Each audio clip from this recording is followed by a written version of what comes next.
Hello everyone, I am Tacet and welcome to the Gems of War stream. So of course today we ended up getting ourselves a new hero class.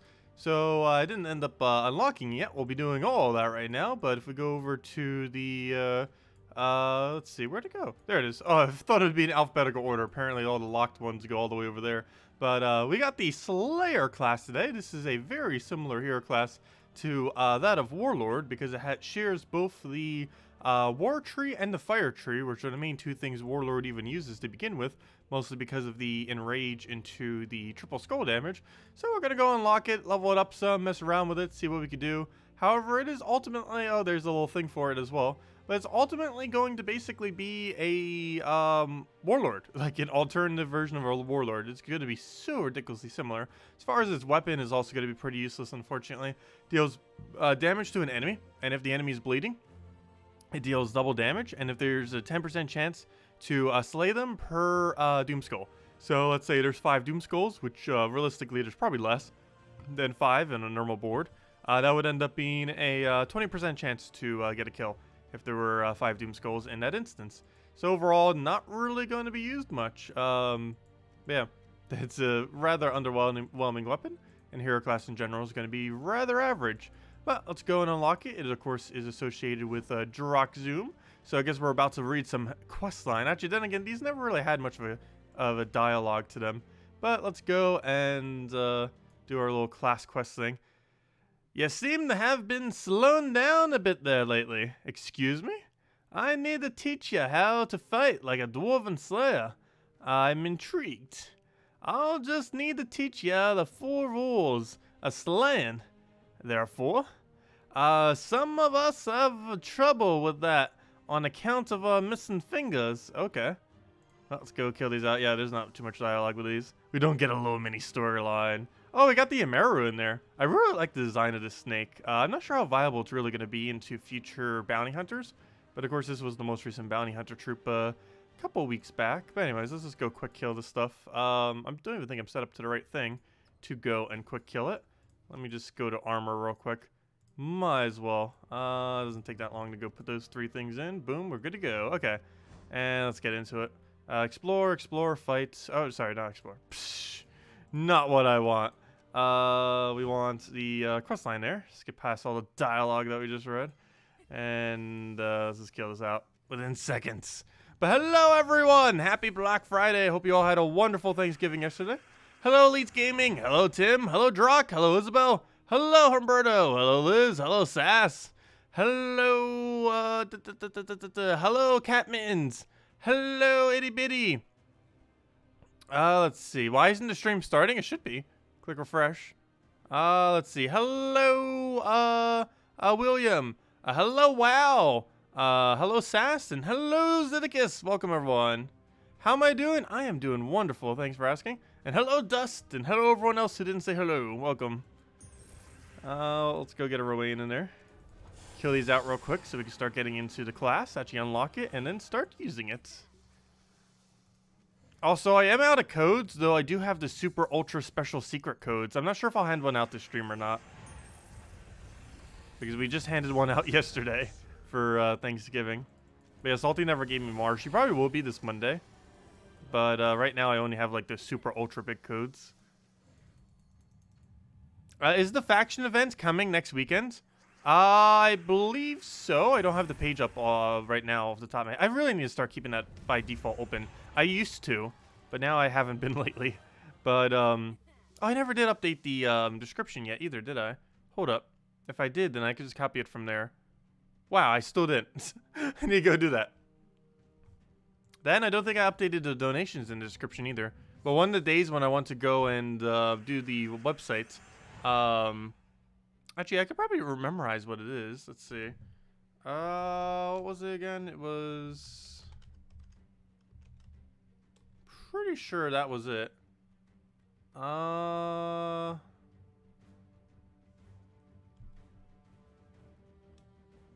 Does that bring it up? Oh, there we go. Found it. Hey, found it with Google search. Okay, let me go and replace out this link in the description. At least get that done right now. because that's been broken for a while. There we go, upcoming troop info. Actually, it's more like upcoming everything info. But anyways, there's the website thingy. However, let me go now and look up when is the next thingy thing. Easiest way is probably to check weekly things, just to see what next Friday event is. Next Friday, well, this Friday's class event, obviously, because that's right now. Yep, next Friday is the Stormheim class event, December 13th. Yes, next Friday is our... Oh, sorry. Wait. Hold up. That's not the first Friday of next month. Wait, where is the first Friday of next month? Monday, Tuesday, Wednesday, Thursday, Monday. Wait, why does it skip? Never mind. It's 2 weeks from now.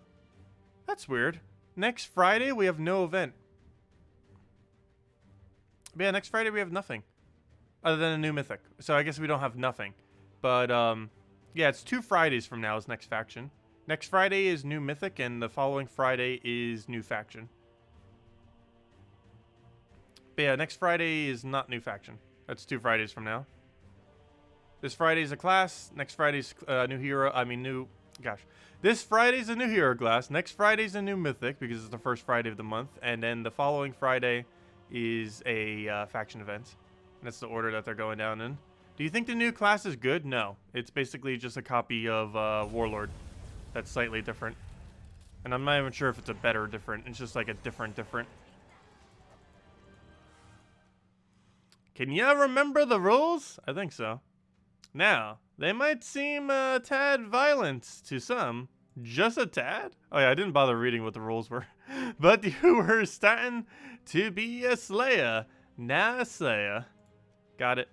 And I keen that he passed like a flying ferret in a what is that?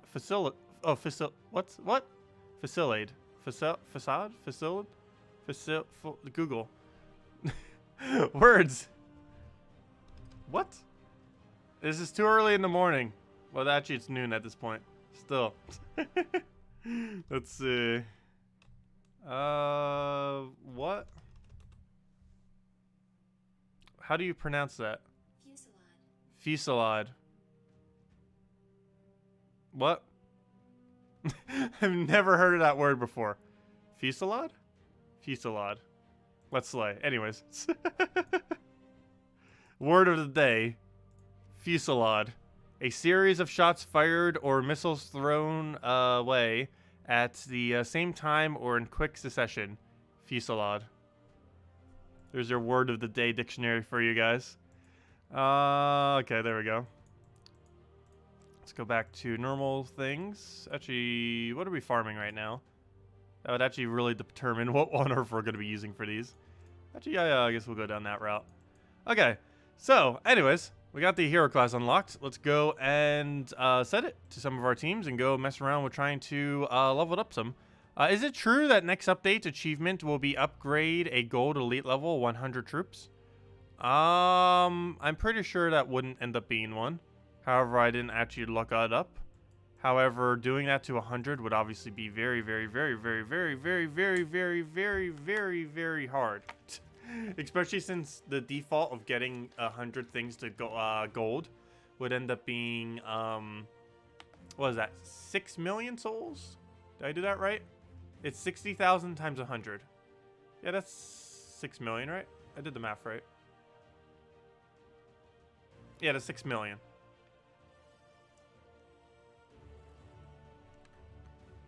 I know, I didn't look at what the new achievements were. There's a possibility it could be. We're gonna need gold upgraded troops for kingdom upgrades eventually for post 100 leveling. So you're gonna need them. Also, look at how bad our daily adventure board is if you haven't looked at it yet. Well, I guess we got gems, so it's not completely bad, but it's like, if this wasn't gems, this would probably be like one of the worst payouts I've ever seen. Really, really unlucky day. But anyways, let's go and mess with the hero class. Go set it, and initially we're mostly just going to be leveling it, just to get a bit of level at the start. Oh, you know what? I guess we could do the class event. I believe I went over a team on Monday. So much so that I could probably just copy it over. Let's see, what did I mention on Monday? Or did I completely forget about it? Nope, I mentioned it. I mentioned it went into a skull spam team. Not sure if I'm going to go to the skull spam team, though. I think we're gonna go 50% mana start off of High Forge and just do it that way. Oh, wait, never mind, you can't do that. Oops, never mind. Okay, maybe we will just go copy that team. I forgot, that 50% mana start's only in the other kingdom, we can't use it here. While it is a dwarf, it is not a dwarf from Droxzoom. Okay, I guess we'll just copy this, might as well. See how it ends up fending. Oops, that's not what I want. Stop going to explore. I want to go do the class events for that kingdom. New class trial, fights, paste, manage, paste team, boom, boom, boom, and we're good to go. Okay, don't think we need to change anything else up. We'll just go and do a Doom Skull spam to victory, and it should be fine. What do you think is the best class, Titan? If you're looking for overall value, Titan is the best hero class in the entire game. Oops, I meant to switch out of Titan. Because I actually want to gain more EXP towards the new hero class, of course. So I'll go do that after this battle. Meant to do that for this battle, but oh well. Not too big a deal. We'll easily win. If anything, we'll win even easier with it set to that, but we won't get any XP is the problem. There we go. Okay, let me switch over to the Slayer class now so we can actually get an EXP. Let's see. Of course, I couldn't set it prior because we didn't know what number it would be, since it didn't exist on Monday. But there we go. Okay, and that should be fine. Also, something else I should go do real quick. Let me go get the other controller so we can go hook that up. We're going to be doing a lot of farming, and the amount of time we'll save from hooking up a controller is going to be worth it. Oh.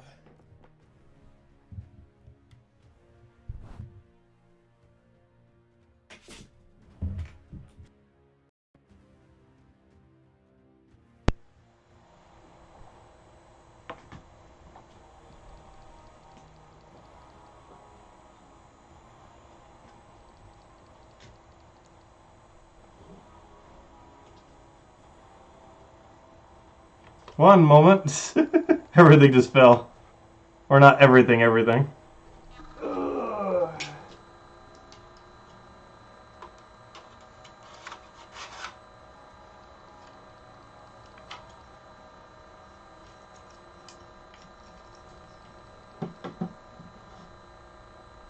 Starting to get too much technology. Where did the thing go? Oh no! There it is.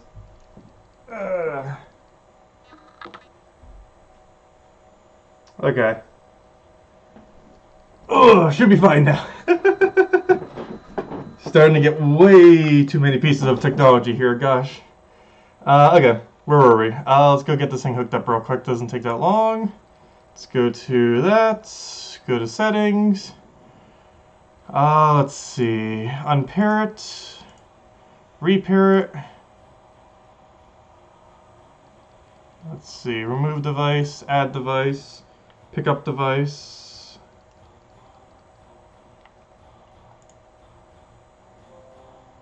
Connecting device. Clicking done to device. And should be working now, device. Oh, wrong way. Wait, that was the right way. And should be good to go. Only one way to find out. Need to cast something. See if we can quick cast it. If so, we're good to go. Yep, we're good to go. There we go. Okay. All's good. Let's see. Is it worth buying the deal from the pet rescue? No. It is never worth it. It is extremely expensive for what it is. Is it worth it to spend 30 gems on the class events? Not really. I'm probably just doing the free battles. 20 gems doesn't get you much further. Well, I guess it kind of does during a Friday, Saturday, Sunday kind of class event. It might get you a little bit further. I personally wouldn't really bother, though. Oh, thank you, Itty Bitty. Yeah, we've been needing to cover more guides. Also, hello, Plus Play. Welcome. And hello, Matt. Hello, Catmans. Hello, Neilter. Is it true? Oh, never mind, I already answered that. Let's see. Do you like Thanksgiving? Yeah, Thanksgiving's a pretty fun holiday. I'm a big fan of Thanksgiving, like food, that's for sure. Some of my favorite type of food.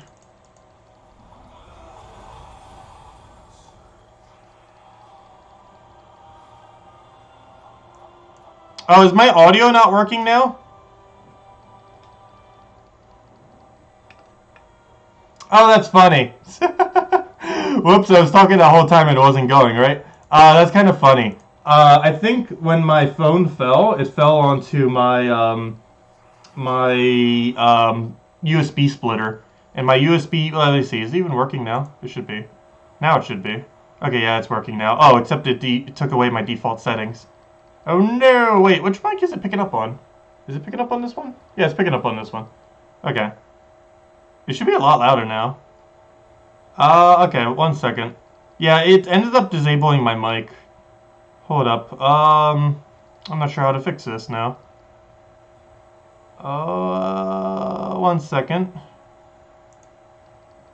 1 second. Okay, so it's picking up on this one, I believe. It should. It better be. Configure. Properties. No, it's at the same level that it's been. I don't know why it's so much louder.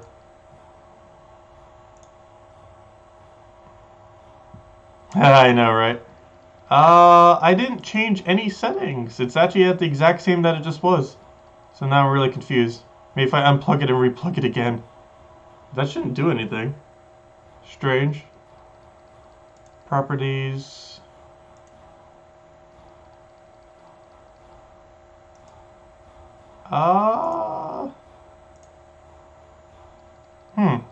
I don't know, how much different does it sound? I can go lower it some, if nothing else. That is super strange. Might need to go tweak it more later. But yeah, it's kind of funny because the thing fell right over top of the thing that turns the mic on or off.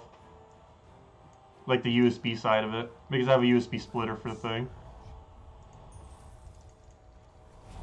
I should probably replace that USB splitter. I've been meaning to get another one anyways. So I might as well get another two. They're not too much. They normally run like 20 to 30. The one I currently have has the options to turn them on or off.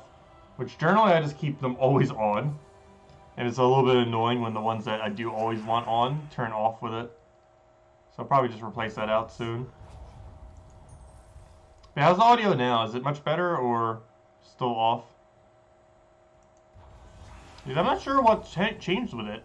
Like, not a single setting is different. I just turned it down some.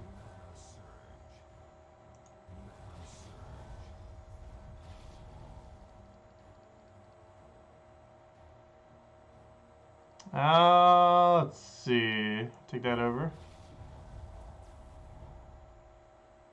It's still a bit echoey. Well, all those settings are still the same on the back. Let me double check. It might have gotten rid of my filters. What filters do I normally run on the other thing? 1 second. I could just copy them over probably. I'd have to manually do it though. So this should be at normal audio. Okay, so this other one's still normal. Let me see. Filters.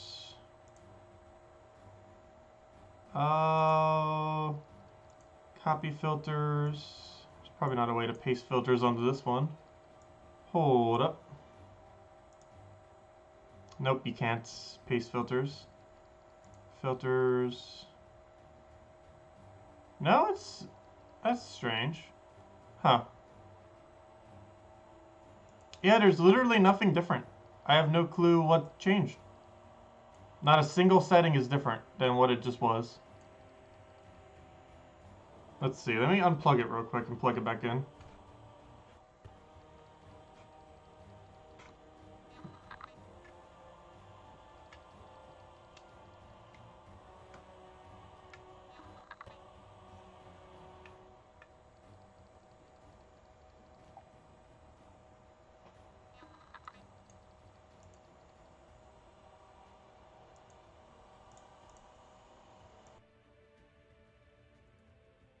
Okay. Did that fix it? That should have fixed it. If that didn't fix it, I have no clue what did. But it should be normal now. And if it's not, that's a problem. But if it's not normal now, there is a problem somewhere here. There we go. I think the issue was it once it got unplugged, it set it to default rather than to the actual device. And while it still seemed to be picking up from that device, it just wasn't doing it correctly for whatever reason. I think I fixed it now.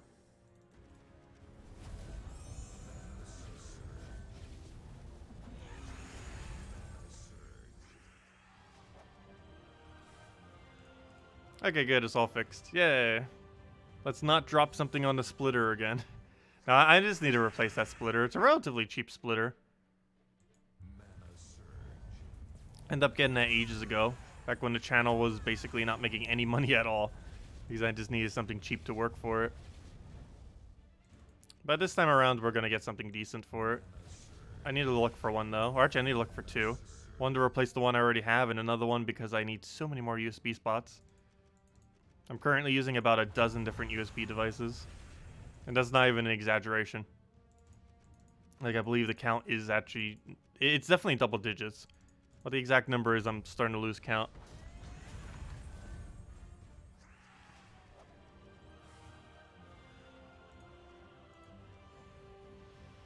Which class do you like better, Thief or Priest? Thief for the most part. They both serve completely different roles, though. Like, they're both good. Neither of them is bad. But I would say Thief overall is better. If you're looking for just overall strength. It's also the best stealthy hero class in the game. The main thing Priest is used for, though, is it's really, really good for yellow teams and divine teams. Particularly yellow Guild War. Because divine teams don't use it as much. But they can still use it. I use it for yellow Guild War with divines. Oh, we don't have alignment, do we? Trying to find one. Doesn't look like it. So let's take a skull for now. That's the only bad thing about using this hero class in this kind of team competition. We are... it doesn't really synergize too well with the fact that it doesn't have any skull reduction. Okay, we don't have alignment on that, do we? We have no alignment anywhere. I don't have a drop over there. I guess we'll take a skull for now. And now we do, and now he's dead. So let's go poke him there, overkill him there. Hopefully have alignment there. And skull to skull, and he's dead, and we still have follow-up. Hello, Magix, welcome. Welcome, welcome. Will they ever update skill trees? I hope they would. They said that they were probably going to address heroes early next year. Hopefully they will. No official date, though. But there was mention that they're probably going to get around to it early next year. Could potentially be the first patch of next year, addressing heroes to some degree. But yeah, some of the trees are pretty underwhelming, to say the least.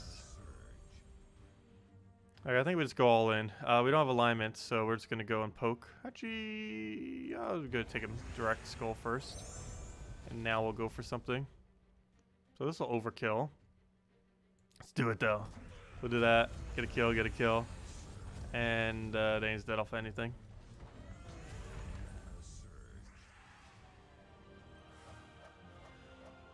Yeah, Priest is interesting in that it does actually have a +2 yellow. While it doesn't directly have a +2 like some of the new hero classes do, it does have a +2 in the sense that you end up getting 2 different yellows, +1 yellows. And those 2 different +1 yellows do stack. Alright, I'm just going to go for this. Do we have a follow-up? Doesn't look like it. Don't believe so, so let's go for a mountain. Haven't been using this thing yet. We could, though. Kill that out, and that should be match. Any skull will kill it, and dead. Hello there, Steve! Welcome! 2 more battles. Well, technically 4. And then we can start messing around with this hero class a bit. Mostly leveling it some. The only real big issue with this hero class, though, is you can't really fully utilize it until it's fully maxed. However, we can, in theory, kind of see how it goes. But, I don't know. It just seems like it's going to be a mimic of Warlord. Like, there's almost no difference between it and Warlord. Or at least really, really subtle differences that make very minor impact. Like, all the Titan-like hero classes are different enough that they're their own distinct thing. Like, for example, Plague Lord is extremely different than that of something like a Rune Priest or something like that. Like, they both might have a similar mechanic and kind of can both tank, but the way they use them is vastly different from each other. Same as something like Titan or Plague Lord, even in comparison like that. Even though it's supposed to be kind of like a Titan hero class, it's distinct enough that it stands out as on its own. But this thing almost seems like it's not going to do that. And that it's almost just going to be the same thing, just, you know, you wouldn't really... It's basically the same thing almost either way. Whereas the other ones have enough of a difference that it doesn't end up doing that.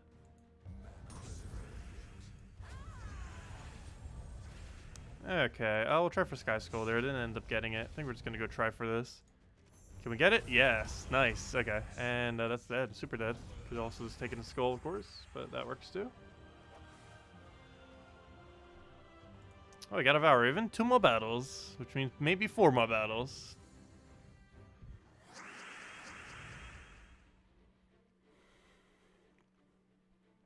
The Goblin Dagger, Brother, King Truffle, and Queen Goblin.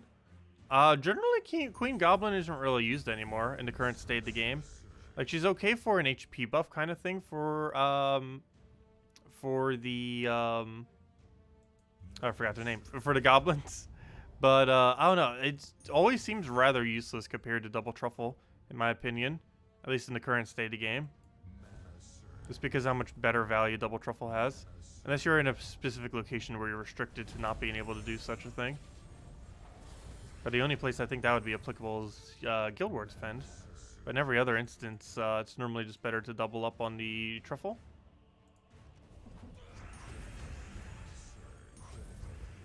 Because she's relatively slow compared to Truffle. And they both cover nearly the exact same colors, just one off. Do we have alignment? Yes. Let's go for that with the poke. Try hitting that summoner. And he's dead. Super dead. Yeah, Goblin teams have been pretty meta for a while. Like, they've always had some form of pretty meta team. The current meta for them is running any variant of Double Truffle with mana accumulation. Like things like Forest Troll, Warden for Dispel, stuff like that. Exact composition can be tweaked, of course. That's generally how they're ran these days. And Iron Gut's still insanely good. However, Iron Gut isn't really used with other goblins. He's just kind of used as his own auto-win kind of thing. Oh, why'd I give him that? I'm like so used to having Barrier every round. I'm like, I won't take that much damage, and then we lose like almost all of our HP because I don't have Barrier. Prepare for Truffle. Make it double. Oh gosh, the Team Rocket reference. Yeah, that was something pretty disappointing about the most recent Pokemon. Like the whole like enemy thing, like the Team Rockets of the most recent Pokemon wasn't even that interesting compared to most of the past ones. They were literally just cheering on their sister, or the sister of the like one of the gym leaders. Oh, there we go. And that's all for free battles. Oh, let me go clean my EXP though. Oh, and our tribute apparently. Also, it's been so easy to keep constantly taking tribute on mobile device. I did not realize how easy it is. Well, I kind of did, but you know, it's once you actually do it, it's like, oh yeah, that is so convenient. Anyways, what am I looking for? I'm looking for where I literally just was, so I can go claim that free XP. A little bit, not that much, but it helps it out. There we go. Okay, so next order of business. We currently have this thing leveled at like 7 or something. Let me go give it some. Oh, there's still that weird glitch where it looks like it's at 0 EXP and it ruins one of their EXP values. Obviously, War Priest is at a level above 0, but it has like a weird glitch immediately. If I restart the game, I'm pretty sure it fixes it. Actually, so much so. Let me go restart the game real quick. Because I'm pretty sure that fixed that little visual glitch on it, so we don't have to see it the entire stream. However, once you unlock it, it always does that weird visual glitch until you restart. I'm surprised they still haven't fixed that yet. But that's one of those like really small things that technically don't actually change anything, but are a weird visual inconvenience. That glitch has been around for a while. But there we go. Now you can see it works properly. War Priest is now it's normal 73, and we can see that the hero class is level 8. Where'd it go? Where'd it go? Where'd it go? Where'd it go? It's alphabetical order. Still can't find it. There it is. Customize. Okay, let's go get this thing as traits. So this thing gets 3 things. Gain 1 attack when an enemy casts a spell. Become enraged when an enemy dies. And inflict bleed on all enemies when an enemy dies. So we'll go for all of them. Okay. Other than that, let's just go get it leveled. With our gigantic 8 million stack. And set some of its perks. So let's see. I guess we'll just go with standard attack. And what else? We got counter attack, freeze, or immune to fire. I guess we go for freeze. I guess depends what game mode we're going for. I don't know. The higher attack with the enrage might actually be a little bit better. Okay. But yeah, this thing is very similar to that of Warlord, as you can see. It has slightly more enrage. Let's see. What is the full tree that you end up going down? So you're normally going to run 4 attack, freeze. Though depending on what you're doing, you go for the other extra attack. But you're normally going to go 4 attack, freeze. 1 soul every turn, or burn a random enemy on a death, depending on which situation you're going for. Oh wait, I just realized you can actually do 2 different resources. 1 soul every turn into 1 glory every PvP battle. It's not that many resources, but hey, they add up. But yeah, you would normally go +4 attack. Let's go for overall offensive best. So +4 attack, freeze every death, burn a random enemy when a ally dies. Either Firestorm or Ice Storm, dependent on what your team is running. Steal 2 life from the first enemy. Become enraged every extra turn. And triple damage onto skulls. So what do you really use off a Death Tree? The last one's useless, because you can just get triple damage. This one's useless, because enrage is going to be better in almost every situation. Unless you feel like you're going to be getting a lot of kills to enrage off the trait. Here, you're almost always going to go with the lifesteal. And the only other thing that might be worth it is the 3 little extra attack whenever you get an enemy kill, since you're already going to be trying for kills. But I don't know, you'd most likely get more value out of just siphoning life. It also help make it a little bit tankier, given that it has no durability. You just go for a storm that goes into whatever coloration you're using. The random burns or some free souls. And then just a chilling thing or a little bit extra attack, and the extra attack on first. So nothing really too special, unfortunately. And Morale Tree even had, I believe, a couple things that fit the gaps a little bit better than that. But if nothing else, this hero class has more enrage, so that might make it potentially somewhat more viable. Not sure how much, though. Okay, let's go and mess with this. Also, I might end up moving the order of this team slightly for the purpose of what we're about to be doing. Mostly because Scorpius we need not to die. And with our hero class being so flimsy now by using this other thing in order to go feed it EXP, that could end up posing to be an issue. So we're just going to go with this and should be good to go. Is it worth using Slayer with Mang or Titan? Or stay with Titan? You can do it if you want to. However, Titan would be a lot safer. This hero class is obviously, while having a high damage output, will be very easy to kill because it doesn't have much for extra durability.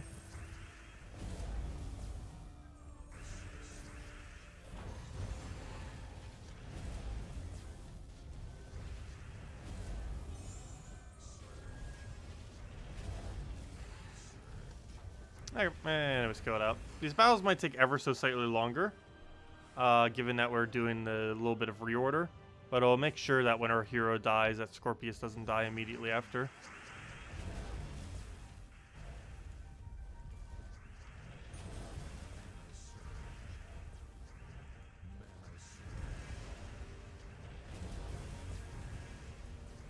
Okay, and then we get a Scorpius into a explode. But yeah, that's why I put the Leprechaun there. Our hero's gonna die a lot because we're not using any durability on it. And for that reason, we need the Leprechaun to tank. This does block his purple, unfortunately, which makes it take longer to get Scorpius mana. But hopefully we'll get lucky off a Brown Cascade. So this is gonna be slightly slower than it normally goes. However, it'll make sure we can level this hero class. And give it passive free EXP. While still farming for the niches we need. Also, we did get a Nisha last night. Luckily for Thanksgiving. We're 5 away from having all the niches we need. Or at least having all the niches to, you know, have a 3 Nisha bonus for plus 12 magic. Hello, George! Welcome! Welcome, welcome. Okay, I'm just gonna let him poke us. Now we should be good to go. Let's grab that. Get all of our manas. Almost all of our manas. Come on. Get all the way there. You're so close. Oops, I shouldn't have taken green. Why did I take green instead of purple or something? And he's dead.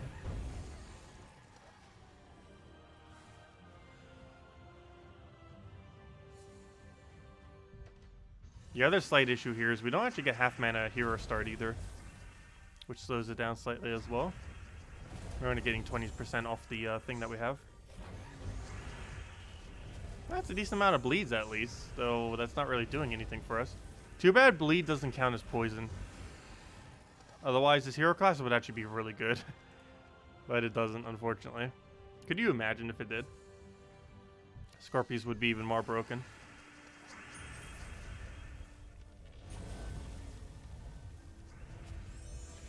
Oh wow, that did almost nothing. Pretty much, it exploded one thing. Oh, I was gonna use that explosion. I was like clicking it as if I still had it. Fail. So there's like no green this battle.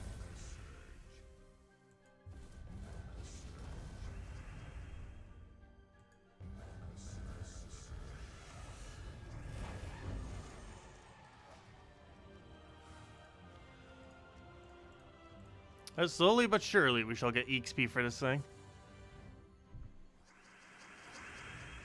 Level 9. Progress. I don't know. I'm probably not buying into packs this time around. I didn't last time either. I think 3 times now I haven't. And the main reason for that is I feel like our gems would be better spent doing 2,500 pure factions, which are still extremely expensive and a waste of gems. However, there are a waste of gems I'd rather waste my gems on rather than doing it on classes, especially when the classes are this bad. Like if it was a good hero class, like a Titan level good hero class, I would definitely consider it. However, this class is not even remotely close to that. It's basically just a second warlord. Oh, you know what else we could do? We can actually summon with a Reale. Use it as a tank. It does block our purple, however. I think that might have been worth it. However, we need more mana, gosh. Luckily, he did not go for the kill there. And then we just get the double kill and he's out. Hello, Viper! Welcome! And if anyone has any questions or anything you want me to go over, let me know.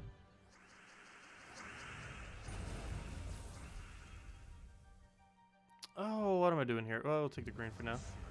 And then get our Leprechaun going.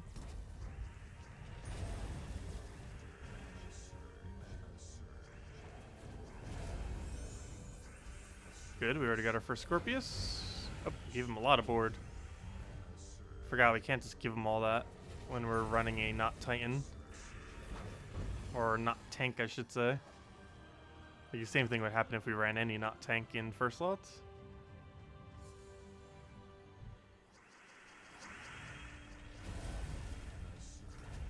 This is one of the reasons why you normally see me using Titan and stuff like that. They're just so strong at not dying.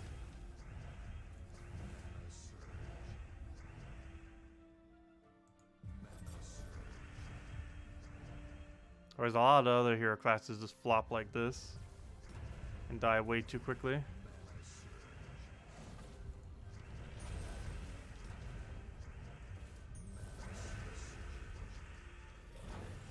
Might even need to just go farm it on the lower explorers.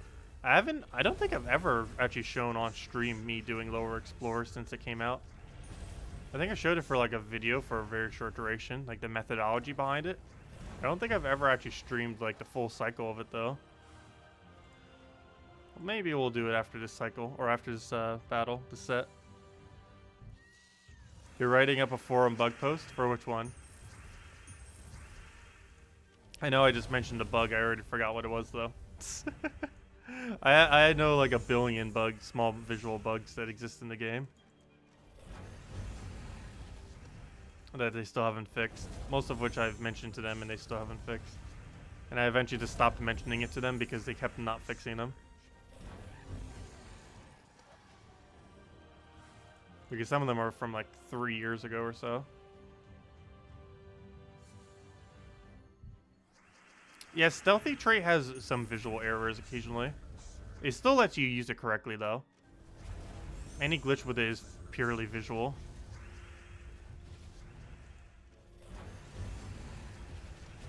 I think the main one that Stealthy has as a visual glitch is when you try targeting one of your allies when they have Stealthy. Like one of your own allies, not one of the enemies.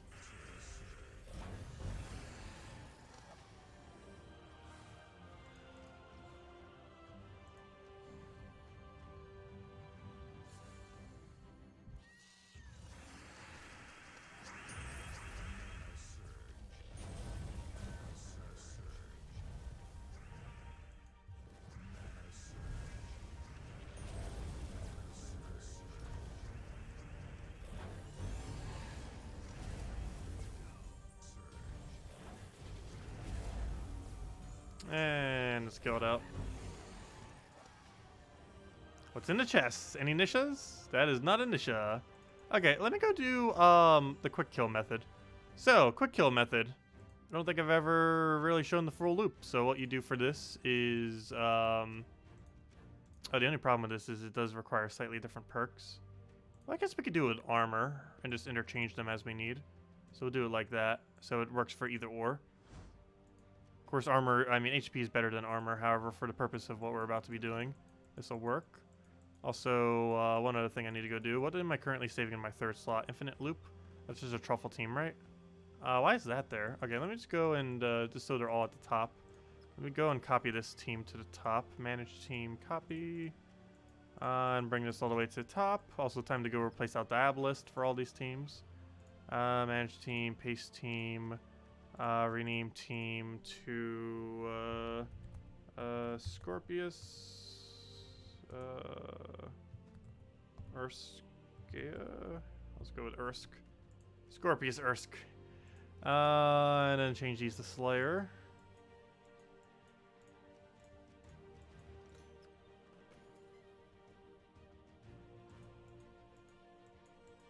Where'd Slayer go? Slayer, where are you there? And just reorder.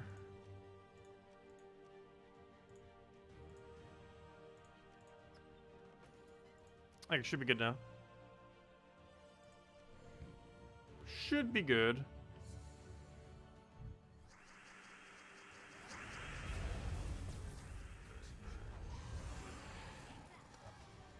Much better speed. That's the kind of quick kill I want to see. Much better EXP.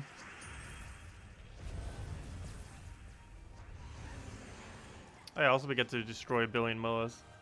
Or to gaining a level. So basically what we do is we keep spamming this until we get enough shards to be able to do a bigger one. And then with the bigger one we end up throwing down on the other team. So we still get full value for the shards. We do it at the higher difficulty. I mentioned in one of the videos where we went in depth on it. I don't think I've ever streamed doing it for like an hour or two on end.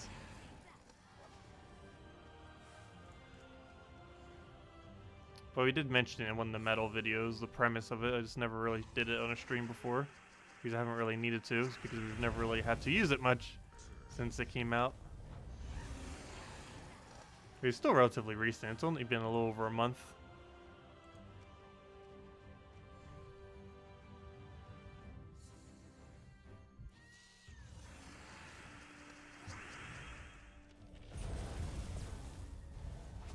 Though just for the sake of going quicker, we might even just keep spamming at the lower one. I'm not sure. I just realized I should probably be doing these at a different kingdom, so that we can switch over to Urskea for when we do it. Yeah, I should be doing this in a location that isn't Urskea, if we want to go use Scorpius here. That wouldn't matter if we were using a different Explorer team, but since we are using a Scorpius Explorer team, I should be doing these in any location that isn't this place. As long as it doesn't have anything that revives. I think Sword's Edge would be fine for that. However, it does have that one mythic. But then again, never mind. We would never need to fight that mythic. I forgot. Since we'll be doing the other battle at a different location.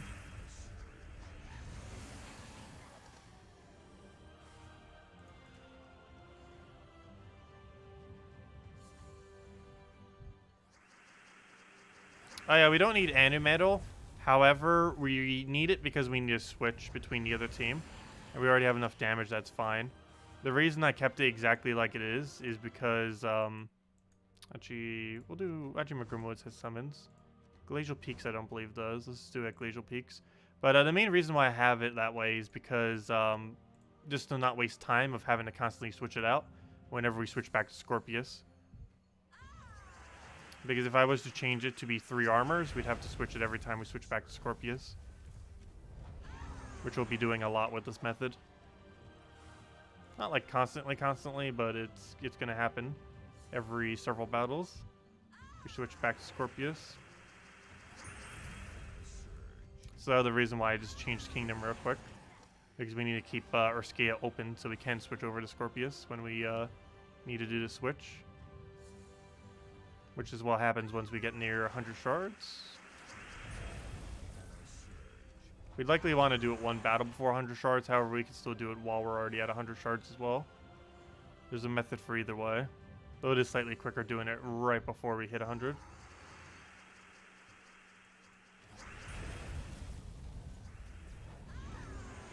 Also, allow us to use different teams for once, rather than just spamming the same one.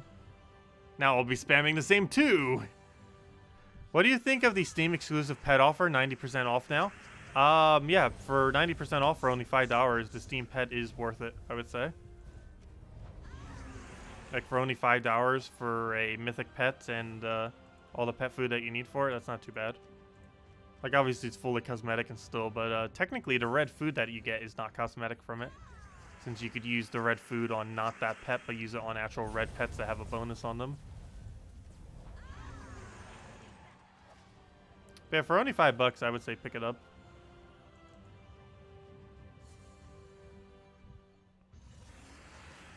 The main reason for exploring Urskea, particularly with the other team that I was using, is because Urskea is currently the only kingdom in the entire game that has 0 immune to poisons.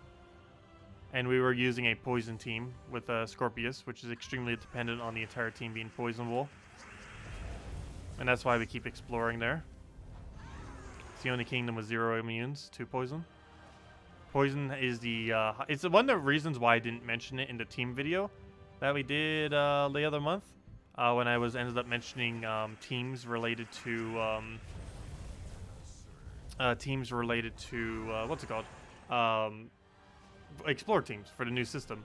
The main reason I didn't end up mentioning a Scorpius team in that first video was I didn't realize there was a kingdom that had 0 immune to poisons, because poison is the most common immunity in the entire game, immune to poison.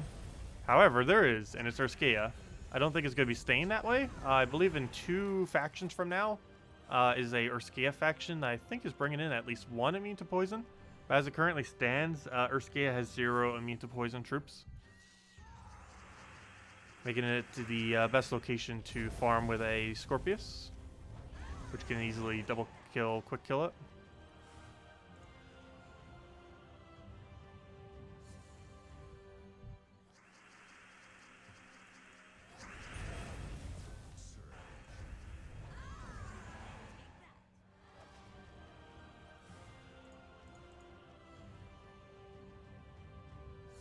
Free scouting for $5? Oh yeah, I didn't think of it that way either. Yeah, if you haven't spent any money on the game and you buy the $50 pet for $5, you get $50 worth of VIP points, which is enough to have free scouting if you currently are at 0. So yeah, you can buy free scouting for $5 right now, if you think of it that way. If you spend 0 on the game so far. Or any amount less than 30. Because it only requires spending $30 on the game. However, you're buying that $5 pack gives you the points as if you spent $50 as far as VIP is concerned. Which is enough to get VIP 3, which is free scouting. What is the best stats effect in my opinion? That really depends on the situation. Probably overall freeze. Well, defensively barrier, offensively freeze. Though it really depends on the situation, because Fairy Fire can be pretty good too. Reflect under the right circumstance can be pretty strong too. But there's a lot of them that can be viable. The ones that tend to be the worst are Poison, Disease, and Submerge for the most part. There are situations where all those can work, but they tend to be some of the more underwhelming effects.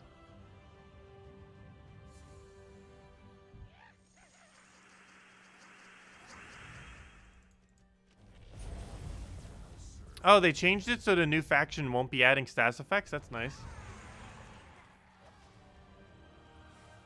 Actually, I don't think it ever did have the stats effects. The only reason I ended up mentioning it like that is we don't know if they will change it, given how meta it is there. So at any moment, even like literally days before, they could just say, oh, let's go give an immune to poison on one of these just to make the faction harder.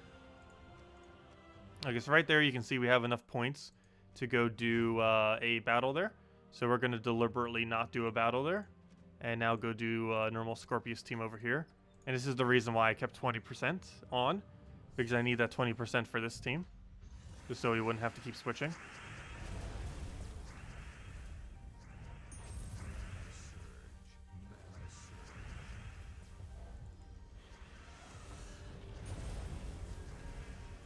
Gosh, not starting with 50% there really slows down Mountain Crusher. Also, we don't start with Brownstorm either, which also slows it down some.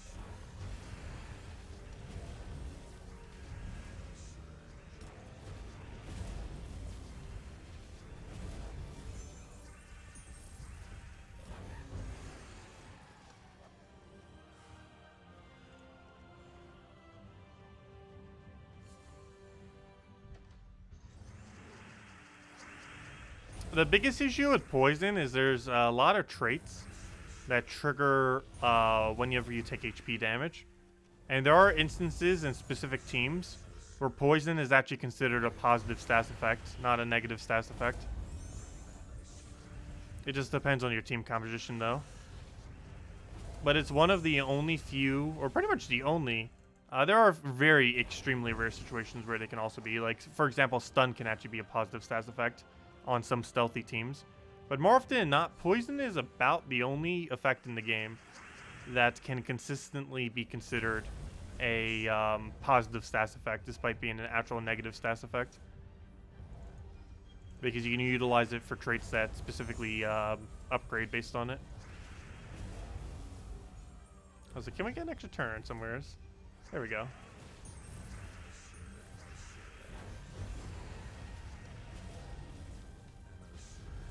Oh no, that's a summon, isn't it? Good, we got it down right before I got to do anything. I'm not sure why I didn't summon, but there we go. Good thing it didn't. Help speed us up there a little. Also looks like we're about to gain a hero level. Not a class level, but a hero level. Gonna be gaining plenty of class levels, that's for sure.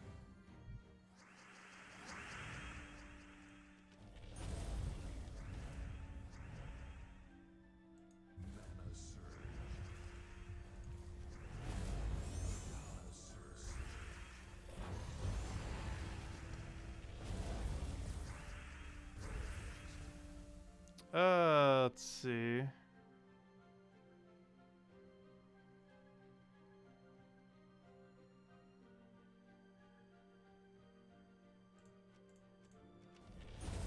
Oh yeah, the Steam group. I never ended up really doing too much with it. We kind of had a Steam group there and then just kind of never really, you know, used it much.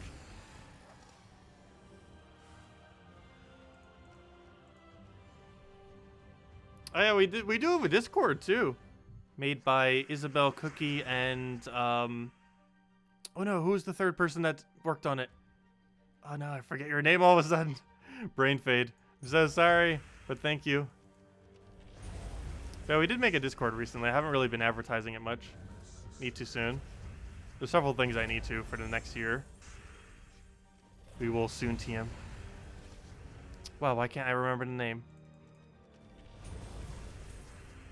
Why can't I? Let's see. We'll get it in a second. Not sure why my brain is just not working right now. Too much food.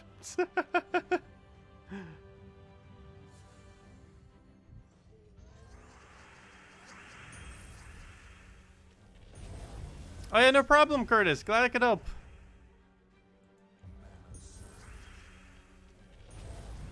Yes, Azala, thank you.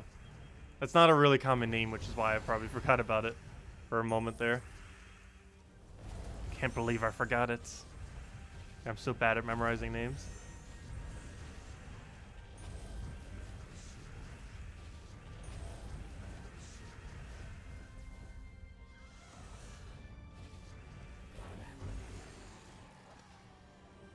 Okay, anything good in his chest? Why is it not going? There we go. Nope.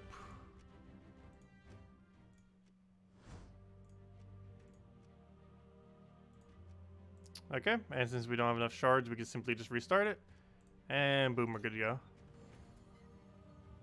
And that way we still get to maintain the full amount of tokens and still get to quick kill. And do a little mix of both.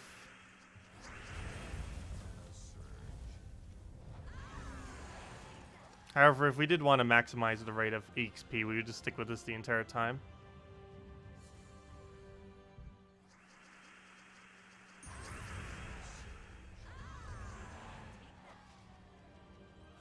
So much EXP. What is the most annoying troop in the game? Depends on the context. But overall, I'd probably have to say Yagway.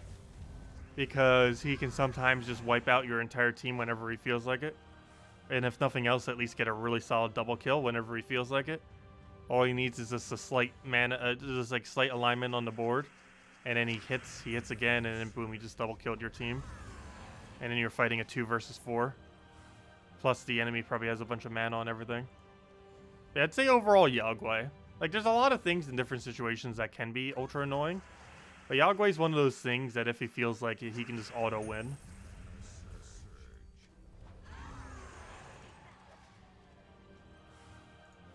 If the board lines aligns just right.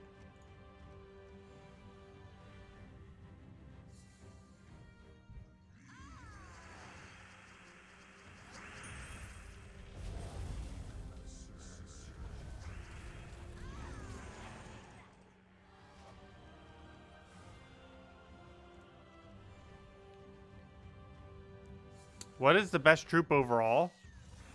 That's also pretty situational. Probably Iron Gut, mostly because if you're looking to complete end game content, it is one of the most consistent methods, or pretty much the most consistent method, because you can easily just curse things in order to be able to devour them, even if they have immune to devour. You can get 100% devour rate, and you can end up gaining a bunch of additional stats while stealing the enemy stats. So basically upscaling within all that content. So it ends up working out really, really well. If you're looking for completionist purposes, it can help you get through Tower of Doom, though you can't use it on the Dooms themselves, but it can help with Tower of Doom. It can definitely is one of the best options in the entire game for delves, and you can still use it for PvP and Guild Wars, despite them not being as good of an option for those two locations. It's mostly a really good get auto win on delve kind of troop. Like, he's easily, any delve where you can use that thing, you can easily get to 500 completion once you have an Iron Gut, if you can't already do it with Mang and stuff. Though Mang Titan can also do it pretty easily.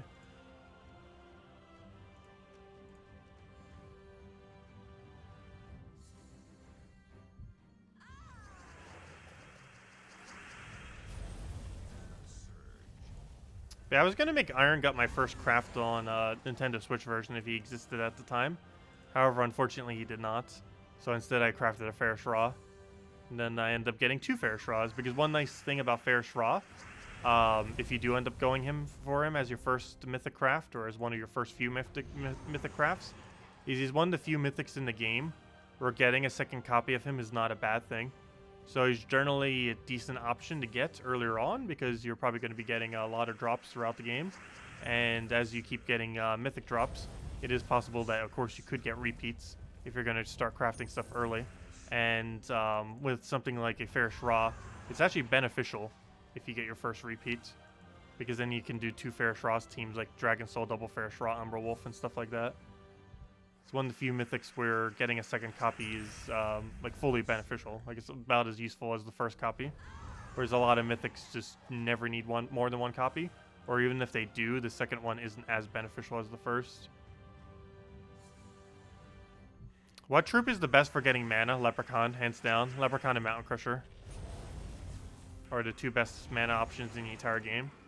They're so much better than every other option that they're basically the only 2 options that even exist these days in the current state of the game, just because they're that much stronger.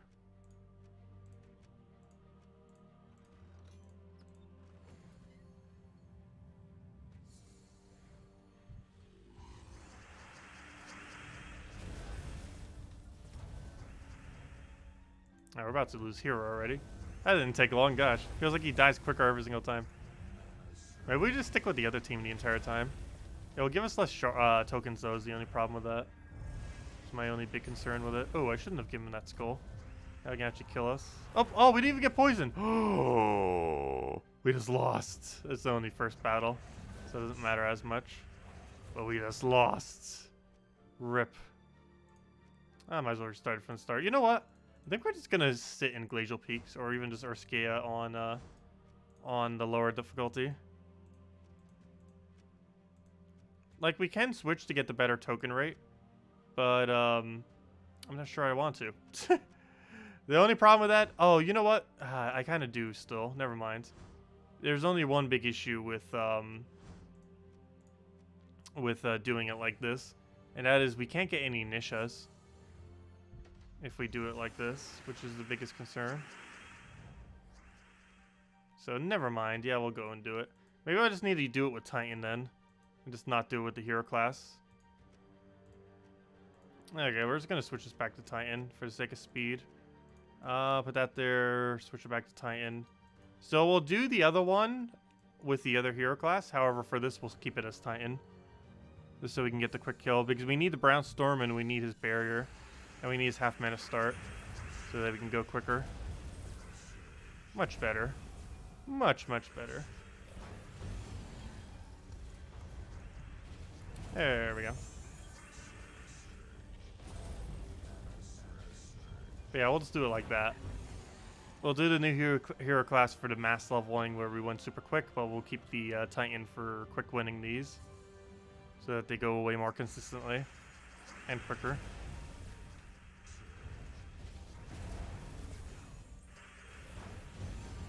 And that's mostly because of Brown Storm and Barrier on Brown, which allows us to do this. Barrier on Brown makes it so we can leave skulls on the board, so we can just take them all. And Brown Storm allows us to get rolling immediately with Leprechaun, because Leprechaun will then be able to drop Browns onto the board. Whereas without that, he wouldn't be able to. Like right now, we can get a lot of Brown on the board off that explosion that he does. And while that did just miss there, it still helps us out to get more Browns, which we need for everything, pretty much. At least all of our useful things, or Mountain Crusher and Scorpius. Come on, end your turn.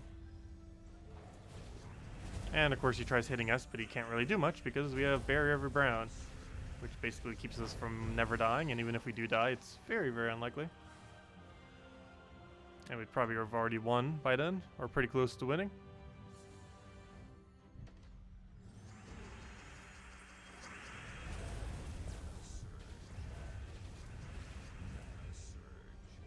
What team is that? Use Gorgolfa? Gorgolfa could semi-work. The only issue with Gorgolfa is he has too high of a mana cost. The highest you can start him with is 20%. And while in the past he was a viable option, very rarely do you use him now unless you're specifically using a skull spam team.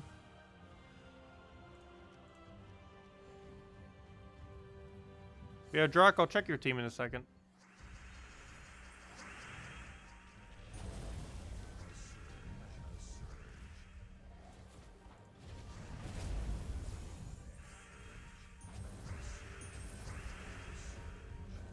if I can get there.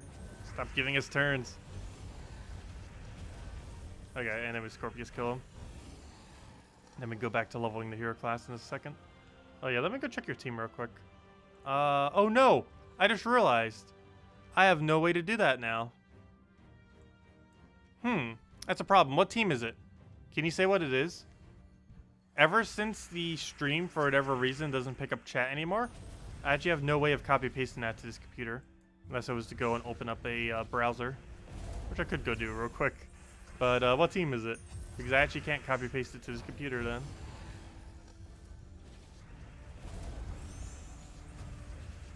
I can copy it on the other computer, but that doesn't do me any good.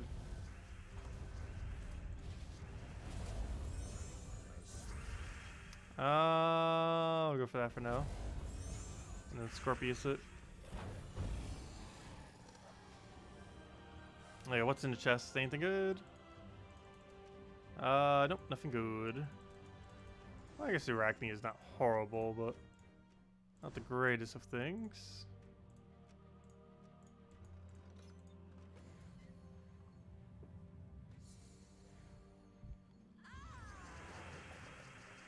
Okay, now to level up the hero class again.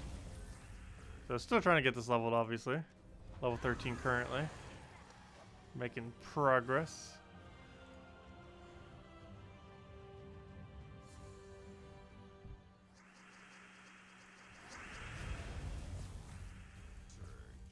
They did say that they're probably going to make it so higher level difficulties do give 2 XP. Not sure if they're still going to be doing that, but they have mentioned it. I don't think it's coming in next patch. I didn't actually double check. I hope it is. Though given how quickly you can quick win it, maybe they decided not to. Because that would actually make EXP for hero class quicker than it's ever been if they make it 2 XP each. Because you can win in about 30 seconds consistently. Which means you can get about 4 XP per hour. Whereas current rate at best is about 3 XP per hour or so in the current state of the game. Though it used to be around 3.5 to 4.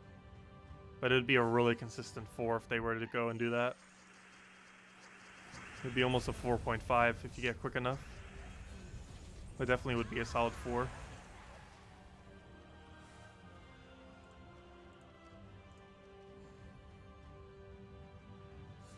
+10 Doomscythe, Wardbreaker, Luna, and Leprechaun.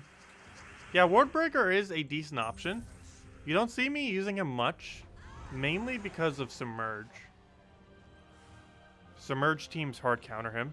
And while Submerge is a mechanic you normally don't have to worry too much about, it is really bad when you're using something like Rogolfa. Or, you know, it can really hard counter you.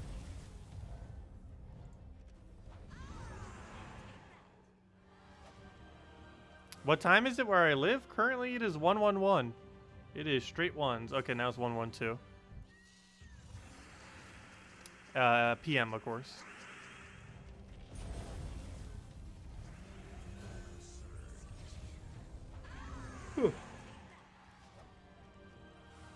Oy.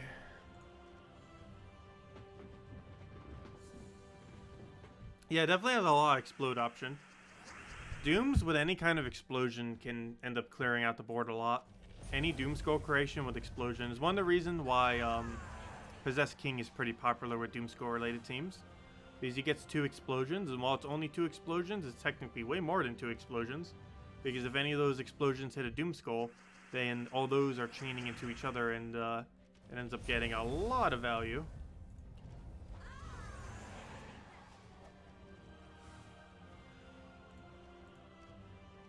Oh, I hate that so much. That's another little glitch. That one actually, that glitch is actually a waste of time though, which is unfortunate. But there's a weird glitch if you're using controller where if you spam click through that menu, it'll go back to that menu. It's something that you can't do with mouse or touchscreen or something, but it happens with a controller. Do I have any pets currently? No. I've had a lot of pets in the past though. Gosh, what's the full list? We've had 2 cats, a bunch of hermit crabs, dozens of goldfish that ends up repopulating as well. Several koi in a large pond. Actually, the goldfish were with them too. Turtles, frogs, I've had one of those birds that have like those red cheeks, kind of like a Pikachu. Let's see. I've had a chicken and 3 roosters. I mean, sorry, a rooster and 3 chickens, I should say. What else? I think that's mostly it. Oh, a bunny. And I think that's it. Probably forgetting 1 or 2. But no, I currently have no pets. But definitely had plenty in the past, that's for sure.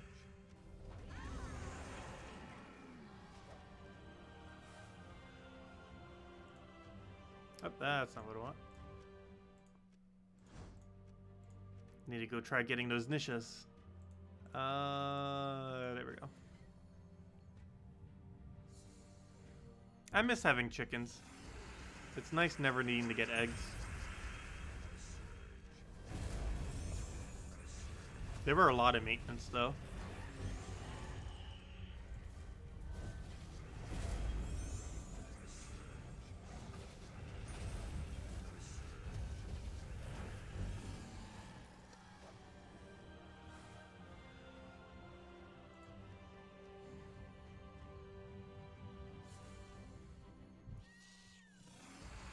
But yeah, I've never actually had a dog, nor do I think I would want one. Most of my friends actually have dogs. The biggest issue is I'm normally allergic to most of them.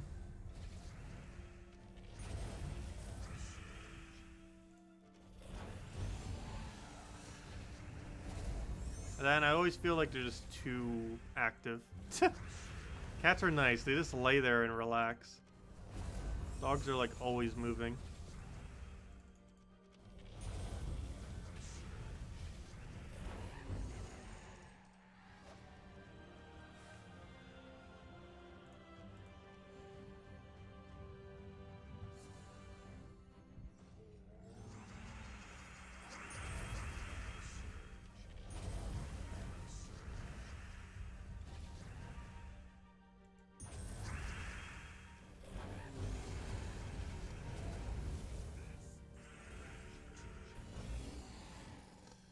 You would like a pet moa? That would be pretty adorable.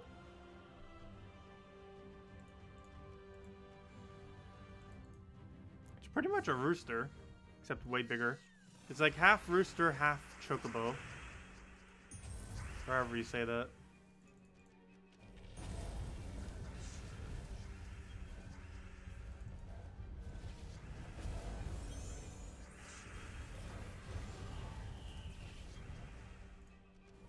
No, what I really need is a pet Corviknight from the most recent Pokemon game.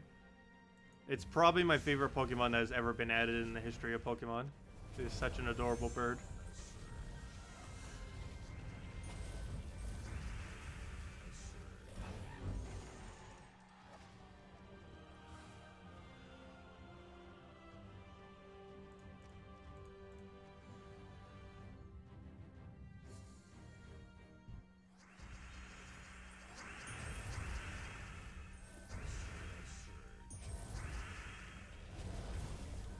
Corviknight is best bird.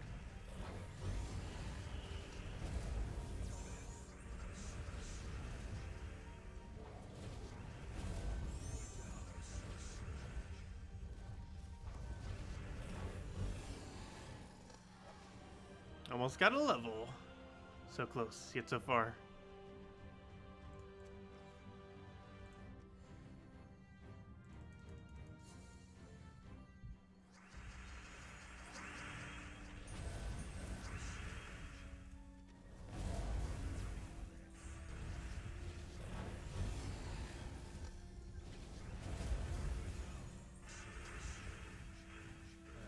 If it'll let me cast, there we go.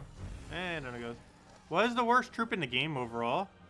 Let's see. No, Peasant actually isn't worse. A lot of people mention that as worse, though he's actually one of my favorite commons in the entire game. You don't see me using it just because he's useless in the sense that in a normal battle he's bad, but in something like Arena, he's actually one of the best commons in the entire game. Just because of how much board control he has. No, Ogre, due to his base stats, actually isn't too bad. I would have said Goblin Miner or Dwarven Miner in the past, but they ended up buffing him a little while back. Well, I would say a little while back, I mean like 2.5 years ago. But since then, he hasn't been as useless. I don't know, I'm trying to think of what it is. It's probably Mummified King. Or Mummy, yeah, I think it's called Mummified King. He basically death marks one of your allies while doing almost nothing in return. He's one of the worst troops in the game, or the worst troop in the game, mostly because he deliberately kills out your own team, essentially, while doing almost nothing in return. Bird, bird, bird. Bird is the word. I know, is that copyrighted? YouTube gonna strike us down?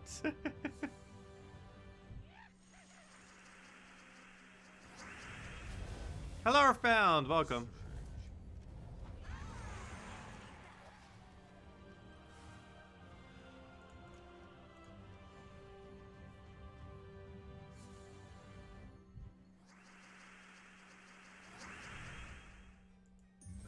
Thrall's actually really, really good.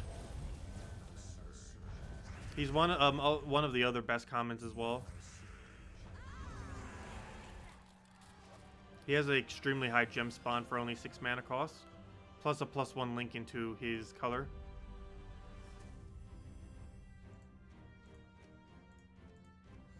He's actually the lowest mana cost mass destroyer in the game.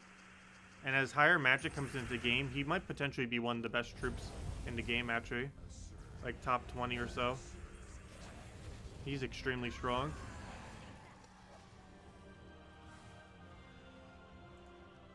The main reason you don't normally see me using him is because Leprechaun, at least in the current state of the game, is stronger.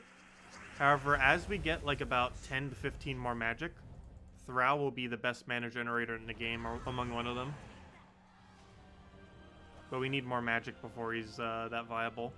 Also, they might end up making it so his ability is only based on half his magic if we start getting too much more magic. Because his ability is going to be really broken once we have enough magic in the game. For how low its mana cost is. I'm not that tall. I'm only 6 foot tall. Or somewhere around there. It's pretty average, I would say.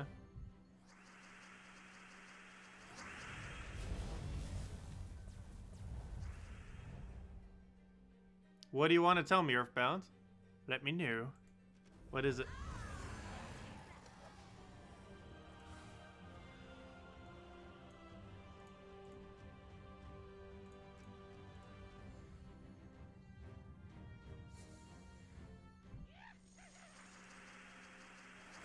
There's quite a few commons that are good.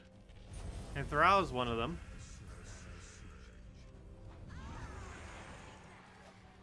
But yeah, how much is his current destroy? Isn't it like 20 something? If it's already 30 something, that's insanely good. I'm pretty sure it's still 20 something though. Yeah, it's still 20 something, unfortunately. But once that number's like 30, actually, if you give it magic, yeah, if you can get that number to 40, the number will be pretty solid. Because right now with 12 magic, you can get that to 37. So as we get a few more magic, or even with that's pretty solid. He gets to destroy half the board, basically. Takes basically a trivial amount of damage. And if there are 13 or plus reds, he gains automatic extra turn. And he does all that for only 6 mana cost and has Link into himself. It's a really strong troop. The main reason you don't see me using it is because he doesn't start with full mana. And compared to Leprechaun and Mountain Crusher, they still gain better value. However, given that both of those can explode basically the entire board, which is about a 32 mana gain, they're currently better. But once this thing can start getting beyond 32, the further it gets past 32 Gem Destroy, the more viable it will be relative to Leprechaun, Mountain Crusher, and other similar options. Which will eventually mean with enough magic in the game, if this doesn't get nerfed, he will become the best mana generator in the game. As it currently stands, he's about, I'd say average or slightly above average. But the more magic gets introduced to the game, the more viable he's going to become as an option. To the point where he could potentially be the best mana generator in the game if not nerfed. Assuming more magic keeps coming into the game steadily.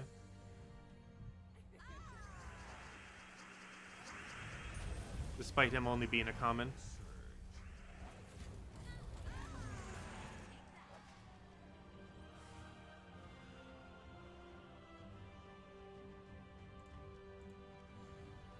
Oh, nice, Isabel. That was so nice of you.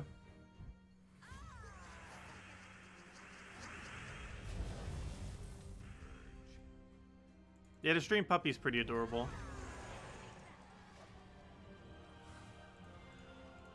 I still want more dragon pets, though.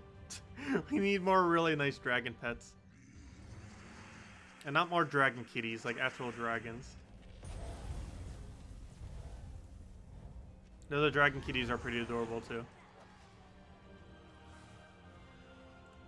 Yeah, I probably pronounced Thrall incorrectly. Thrall, Thrall, Thra.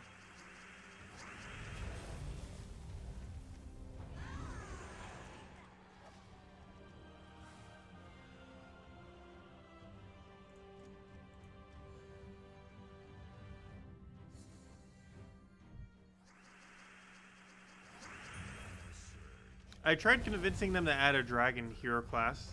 They never did, though. They really need to. They haven't added a single hero class since they added Dwarven and whatever the other thing was called. Oops, I forgot we don't do this yet. Let's go back to the other thing. But yeah, ever since they added Lapina and Dwarf, they never added more. They really need to add a dragon one.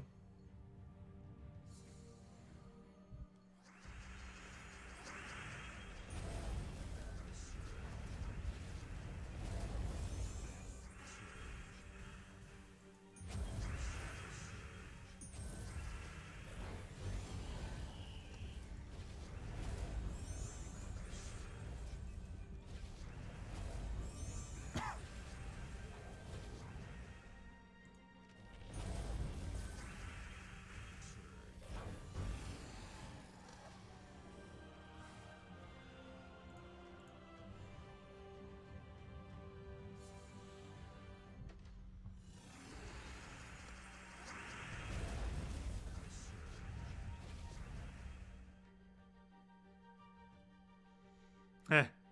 A baby dragon troop that automatically turns into Dracos 1337. I really wish that troop would have been made more viable. I don't know why they made the final trait so useless. All it does is reduce magic by 2 to a random enemy. Even if it reduced all enemy magic by 2, it might not even be viable. Yet they made it so it only does one of them by 2. They did something somewhat similar with another useless mythic. That one monkey, I forget his name because he's so useless. I believe he steals like 2 or 3 magic from the first slot every turn. Which is also similarly useless.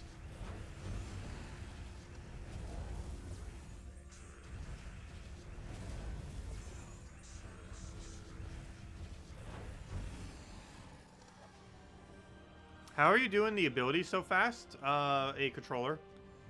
Particularly a Joy-Con of the Nintendo Switch, so you can use any controller. The main reason I use a Joy-Con is because I have one, and because it's one-handed. And one-handed works very well, because obviously we can just use the mouse as the other thing. But, yeah, I'm just using a Joy-Con, this thing. Actually, the lighting doesn't show up that well because I don't have lighting over there. I should probably still go get a lighting option for that. Also, I just realized I'm so off-center right now. Why is the thing all the way over there? There we go. Yeah, it's just a Joy-Con, a Switch Joy-Con. You can use any controller though, doesn't matter which. I just like using this because it's one-handed, and it works perfectly.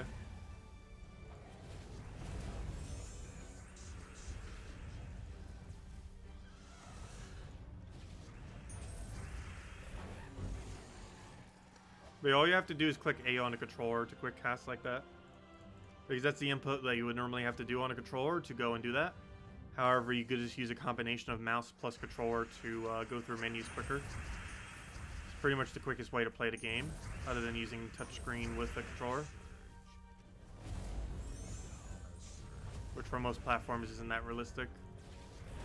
So this is like the best way to do it on PC specifically.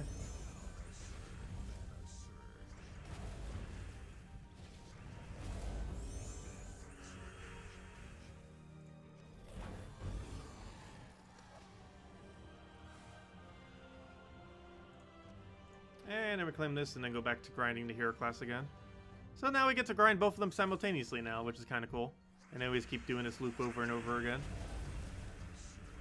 And it works out quite nicely.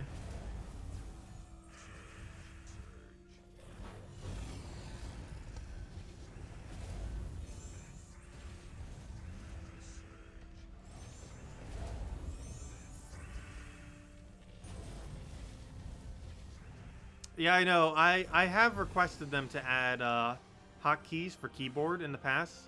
They didn't end up doing it, though. It seemed like they were going to and then decided not to, which is kind of weird. Their excuse for not doing it was they were concerned about botting with it. Yeah, it's weird because you can literally just do the same exact thing with a controller.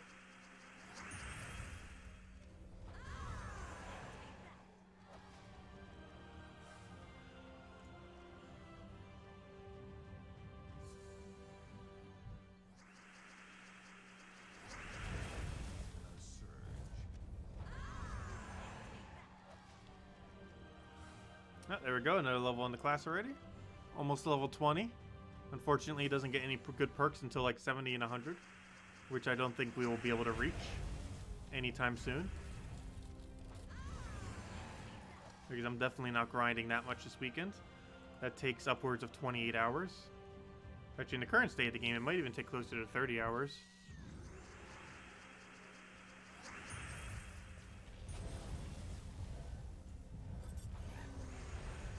And that's assuming you're using the best method the entire time.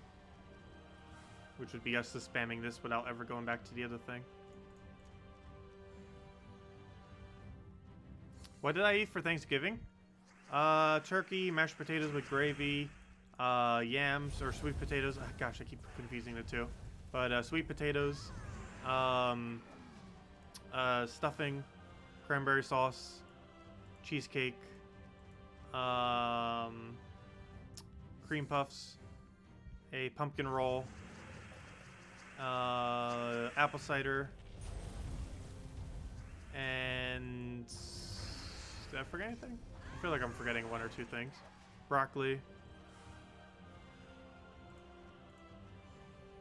I think that was most everything. I still feel like I'm forgetting something. Yes, somewhere's around there. Candy cane.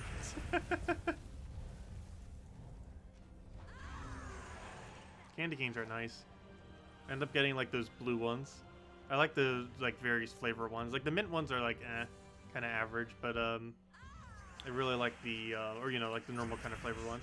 I kind of like the stranger flavor ones, like the blueberry and stuff like that. Look how cheap they were too. Like $1 for like a dozen of them. Wasn't that bad at all.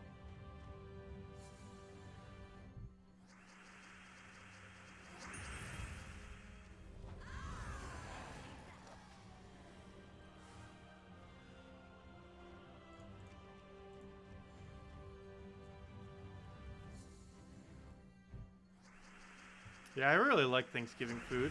Some of my favorite food. Hey, look, a reflect. Hey, look, no reflect. Yeah, reflect is actually a decent counter for Rowan. Luckily, it's not a mass reflect, so it doesn't matter.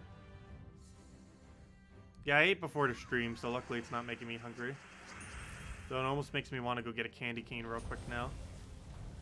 Because mentioning the candy cane just made me hungry for the candy cane. Actually, I think I might. I might go get a refresher water and go get a candy cane now.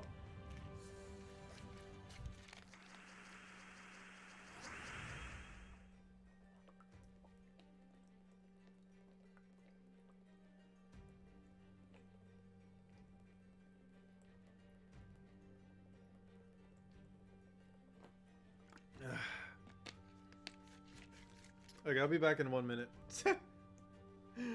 I am gonna go get that. Water break. 1 second. Let me go get a water and a candy cane. Let me just take this off. Be back in a minute. Ugh.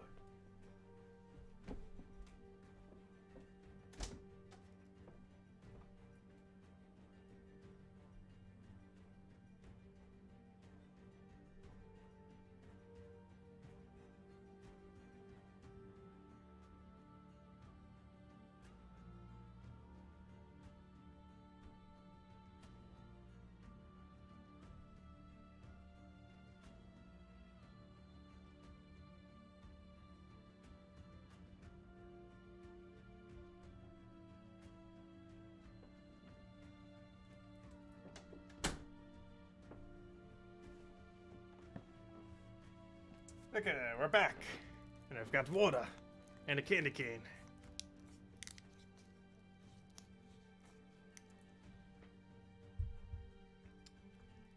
Let's see. Hang up the ornaments. There we go. It fits right on my thing. Which is somewhat gets green screened, or no it doesn't. Yeah, it fits on my glasses. We just put a bunch of candy canes on my glasses. Little ornaments. Let's see, what's the easiest way of doing this? I normally just like cut it. Or not cut it, but like ram it through. Here, I think you're supposed to like break this at the top. I normally don't do it that way. Oh, there we go. I actually got it for once. There we go.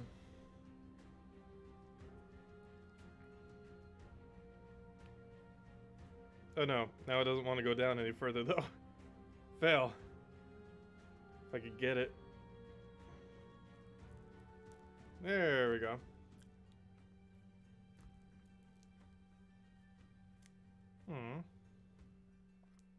Hate when it keeps breaking like that. Doesn't want to go down any further. I'll just break it halfway once I get to that point. Not too big a deal.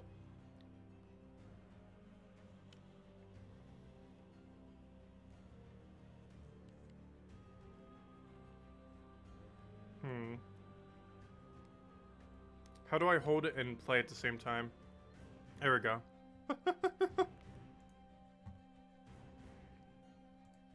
Okay, I think I got this. Now I can hold it and play normally at the same time.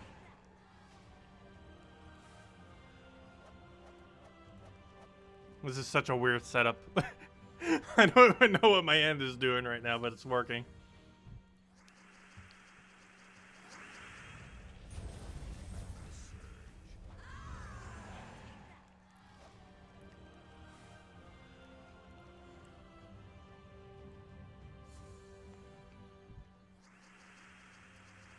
Do I like jelly beans? Yes.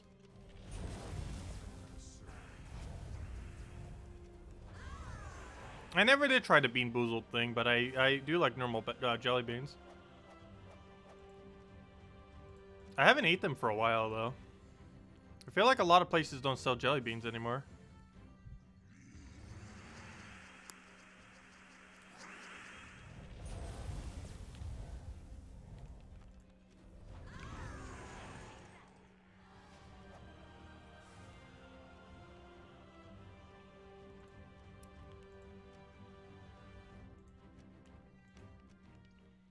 Umberto. That's funny. That is pretty funny. I obviously did not mean it that way.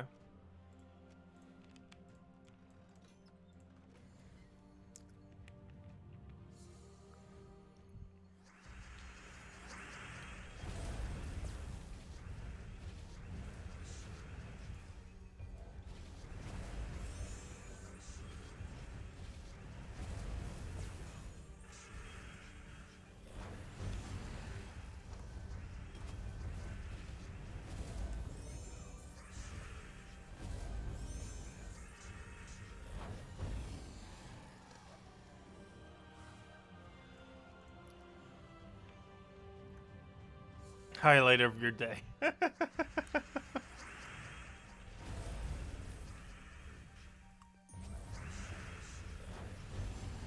Glad to hear.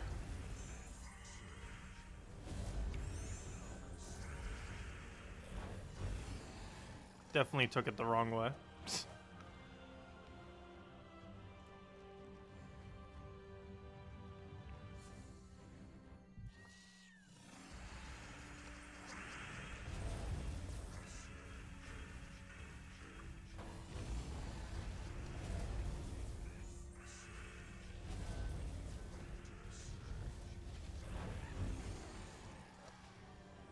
I wonder if they have data on how many MOAs died this week.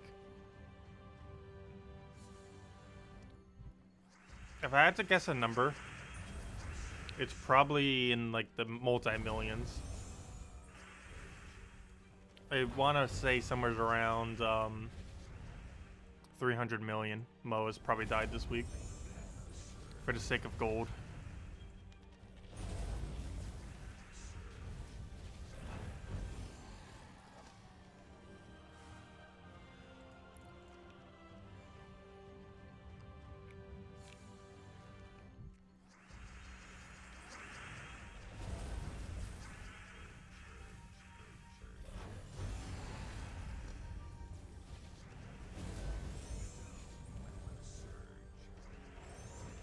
I really hope they keep internal data on that. I'd really love to know what that number actually is. I'm pretty sure they would never share it though, even if they did know. That'd be a really interesting number to know though.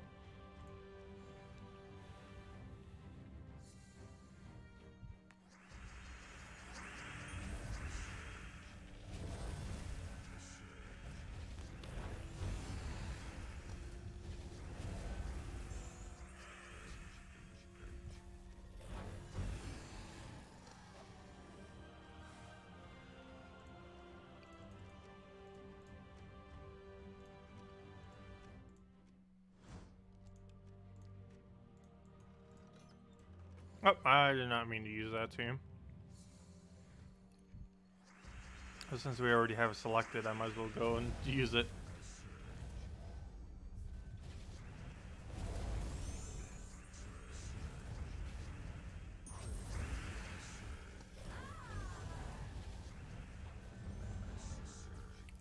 Hello, Super Scott. Happy Thanksgiving. Hope the day went well for you.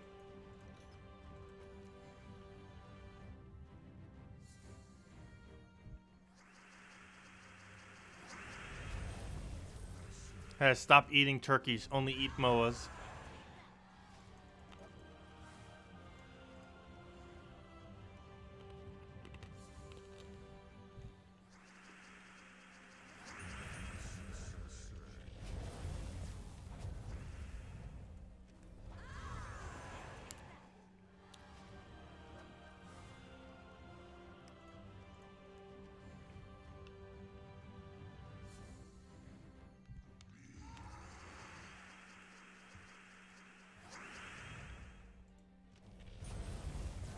And down goes the Moa.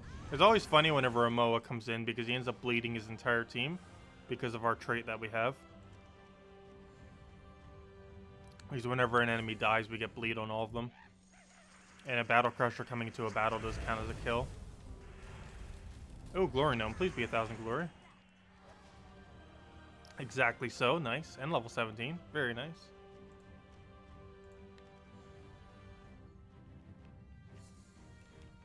What do I think a Moa would taste like? Chicken. Tastes like chicken.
Oh, we're getting to level 20. Though it's not viable to 100, so it's not going to be viable anytime soon.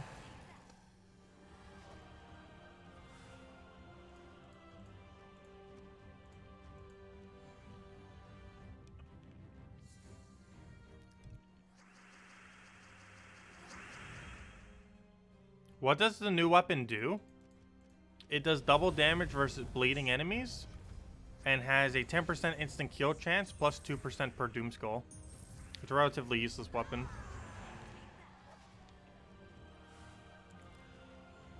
There's never a situation you'd really need to use it. And its instant kill chance is pretty low, given that Doom Skulls generally aren't on that board. And even if you're creating something that creates a lot of Doom Skulls, you'd normally be better off with a board control option or something else that creates even more skulls rather than using a ability that will instantly end your turn.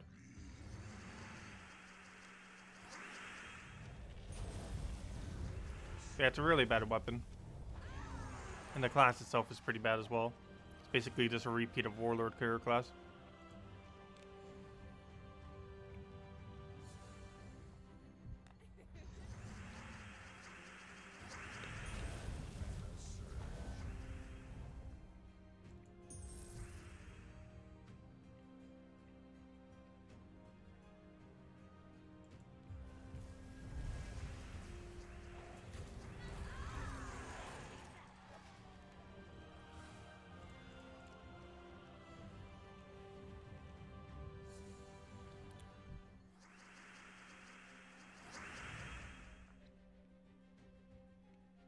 Oh, where would you put it in order of upgrading compared to other hero classes? Very low. If you already have Warlord upgraded, you probably wouldn't even touch this hero class. It's not even needed for Kingdom upgrades yet either. I'd probably prioritize as one of the last hero classes you'd ever bother upgrading. However, we have literally everything upgraded except for it, which is why we're upgrading it. But, yeah, I wouldn't really put it anywhere near priority. It's like one of the absolute last ones you'd ever bother upgrading. But if you do want to get upgraded, there is a class event going on with it. I'm not spending any towards it this time around. But, you can do it through that if you want to. Or just power grind it somewhere like this. Actually, currently we're not leveling it. But, you know, whenever you just spam it in the lower level Explorer. I keep switching just to maximize our token rate while still grinding at the other class.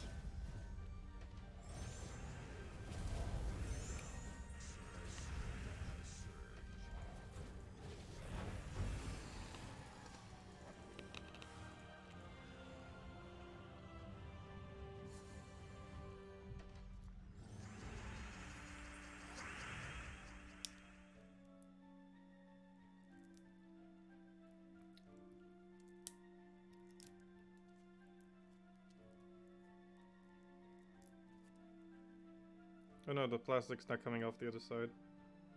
No, I hate when it does that. There it goes.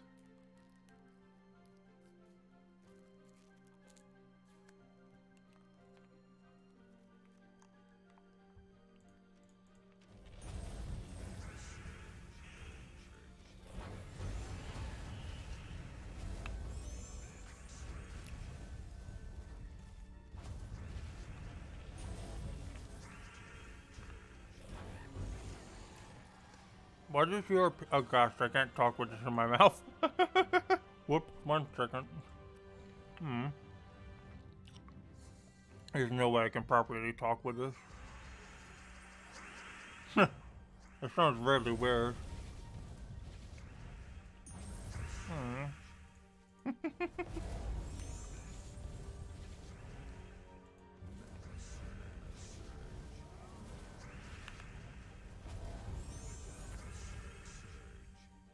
Too big of a piece.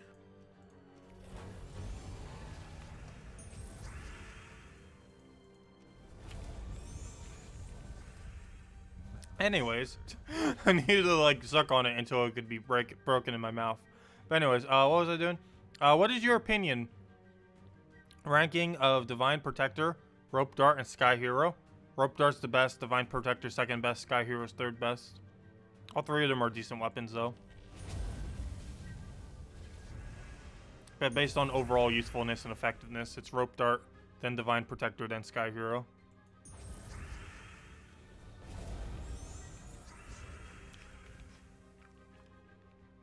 With Rope Dart, of course, being the best one.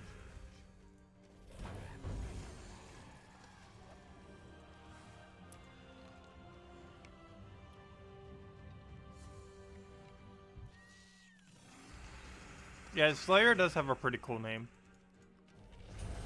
Except it's not actually good at slaying things.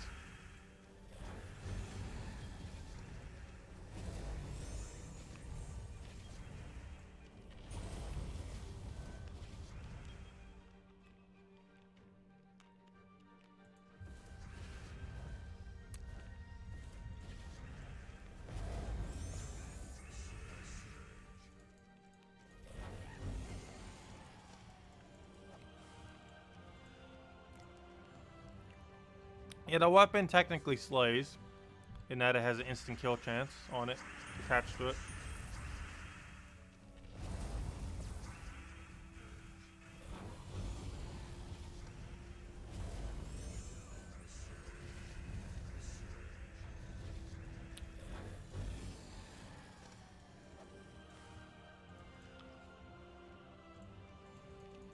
Oh, so we haven't gotten like any good medals.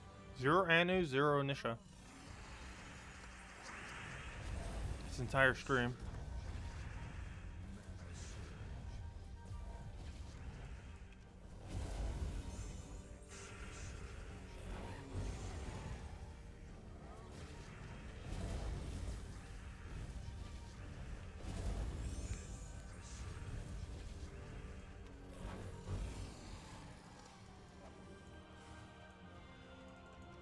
Again, nothing good, unfortunate. Well, double badge at least.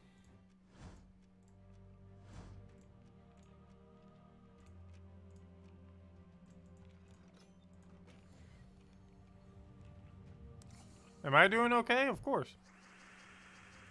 Been doing great.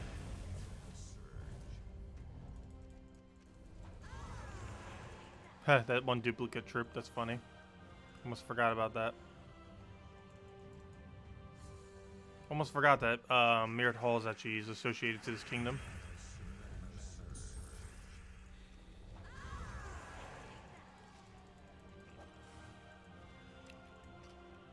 Wait, are we pet locked? No, we're not pet locked. Oh, hold up. We could actually upgrade this all the way. With 2 blue orbs. Ooh, or actually 3 blue orbs. Ah, it's not worth it. Never mind. That's why I haven't upgraded it. Yeah, I'll wait till we get another blue doom and then we'll just do it with 2 blue orbs. Or maybe even 1 if we get enough for the other bird. Because I was going to say, it should be able to go a higher star level, and it can. How to explore quest? Easiest way is to feed mana accumulation into Rowan. Rowan you get for free. And the best mana accumulation that can do that is Leprechaun. It's a relatively low rarity, it's ultra rare. But Rowan you get for free off of Forest of Thorns. And I have Mirage Queen on this team just to half mana start it. Or specifically to Rowan. Make it even easier to get full mana.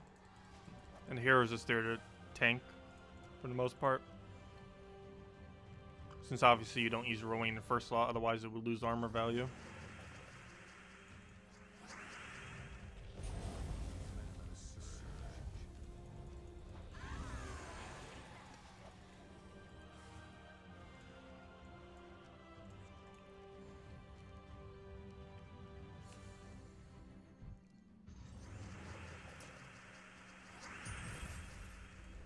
This might be a legend, but you get it. It's a cheaper legend. You just get it from throwing some shards at a faction, which is much easier than getting a legend by keys.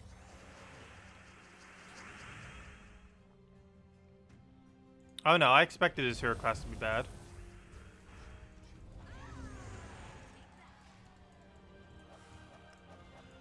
We knew for a while that this one was going to be useless. Well, it's not useless, but it's so similar to Warlord to justify using it, really. With the amount of time that you have to go out of your way to get it maxed. Hello, Cookie! Welcome!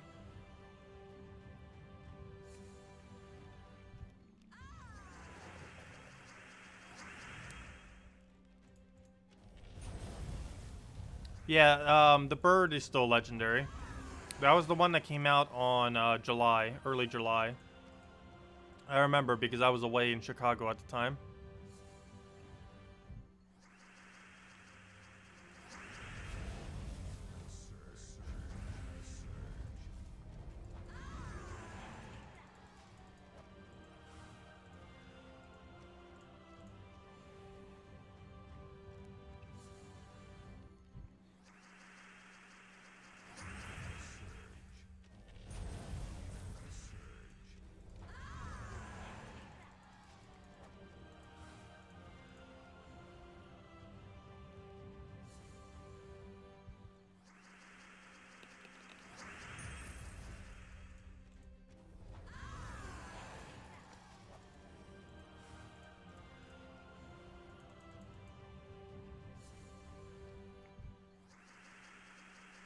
Oh, thank you, Earthbound. Greatly appreciated. Was glad I was able to help. I definitely enjoy making the videos, that's for sure. I will be covering this hero class soon. Well, not much to really cover, though. Given that it's basically just a Warlord repeat. However, we never really technically did one over Warlord. So I guess it's going to be going over 2 hero classes simultaneously. Like, I've gone over Warlord before, but since it was a hero class that already existed, I never did like a new hero class release kind of thing on him. But now that a hero class that is basically him has just been released, We could just use Warlord as the example, since it's almost the exact same thing anyways.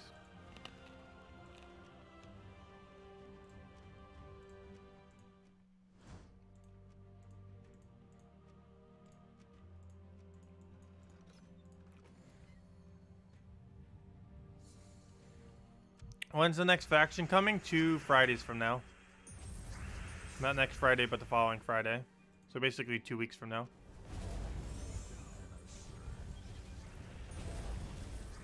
Next Friday's new mythic, the following Friday's new faction.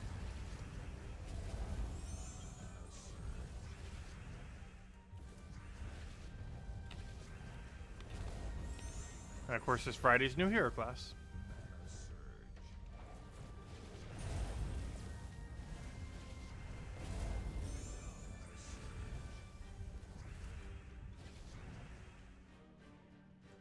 Oh, really nice. That's really nice to Isabel. Gonna have like 1 billion puppies out there. A whole army of little Steam puppies. But yeah, I do advise everyone possibly considering getting it, because you get $50 worth of VIP points for $5, on top of the fact that you get a level 20 pet with all the pet food to go and upgrade it if you so choose. Though you could also just use the pet food on other pets. And you also get enough copies to end up upgrading it that far. It's not that bad for $5. Okay, why can I not get this open? The rest of it wasn't that much of an issue at all. Why is this last little piece being so annoying? Come on now. Come on. Don't want to accidentally eat plastic.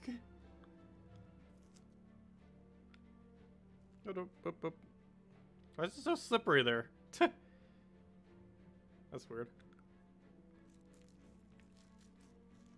There we go. Candy cane down.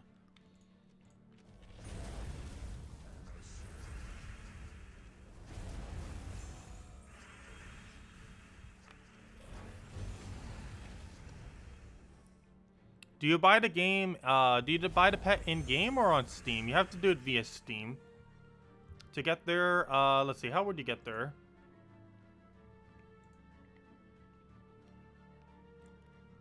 Let's see, what's the easiest way to get there? How do you get to the storefront?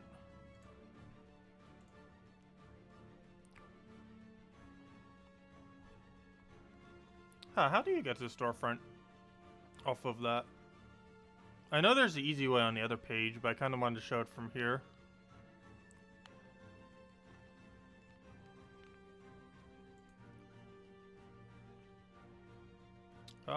Let's see.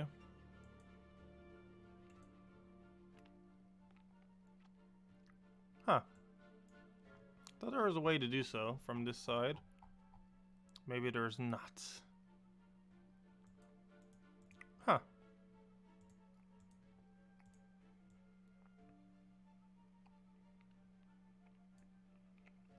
I'm not sure how to get there from this side, actually.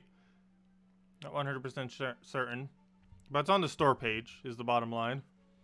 I was gonna go, like, try showing it from that side, but apparently it doesn't want to work. But oh well. But yeah, it's on the store page.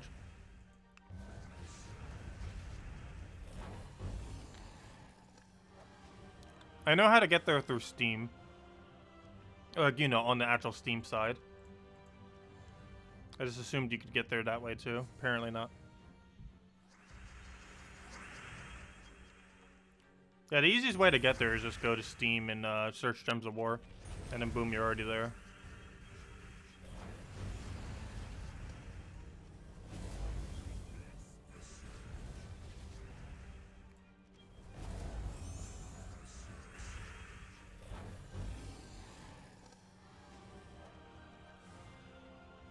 Select action under Games tab.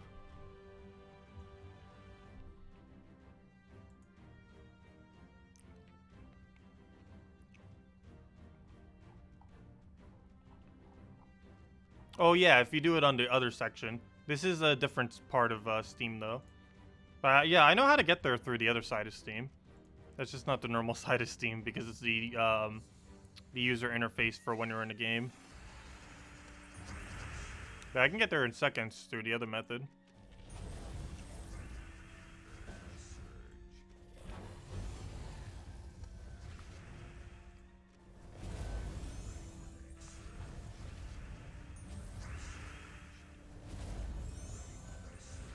But the other method won't show up on screen.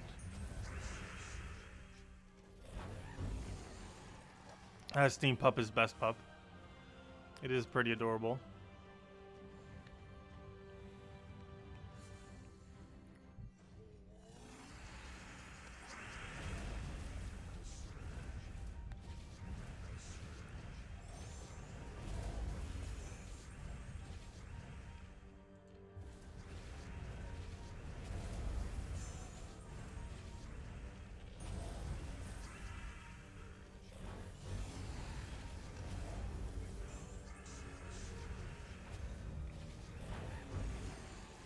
Another mower down. Free 500 gold.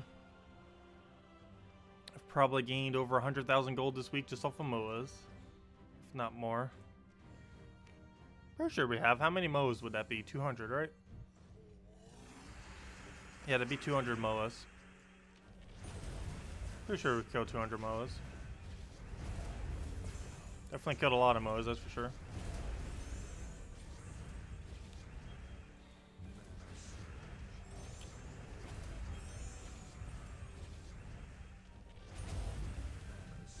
Where's all of our extra turns? There they are. Nice.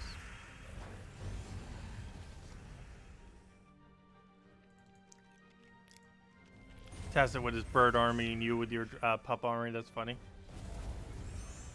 Yeah, I did make an army of Corviknights earlier. It's pretty funny.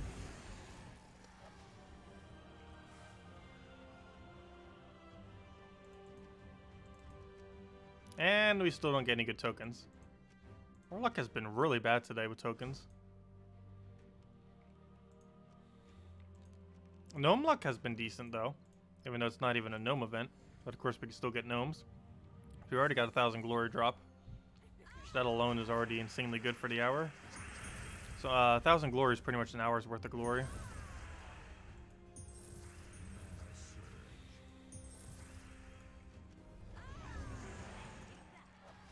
Bargain hunting. Yeah, I still need to do a bunch of Amazon shopping. Most of it's for the channel. And some of it's for gifts.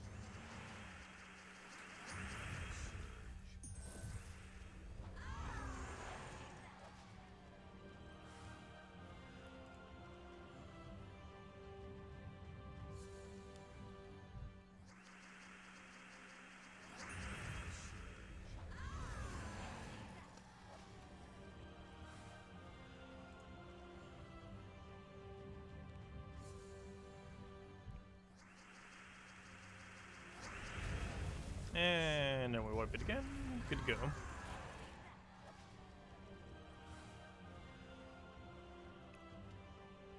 Should almost be at level 20 as well. Yep, level 18, almost 19.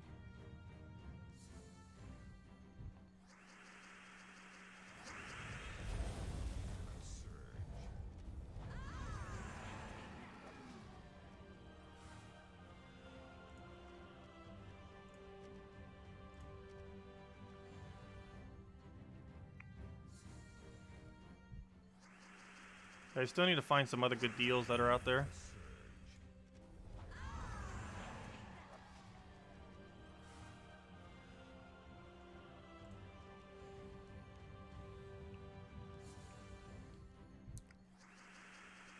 I should have enough money in the bank. Find out. No, I should. And I'm not getting that much off of Amazon. I think it's going to be a bit under 1,000. And almost all of it's just new equipment for a couple things. One of them was something I've been wanting to get for a while too, for the stream. One of those stream deck things, which has a bunch of hotkeys that you can use for stuff. That you can encode to them. Seems like a pretty useful tool. Might take me a while to get used to how to use it fully. But seems like a really nice tool to have.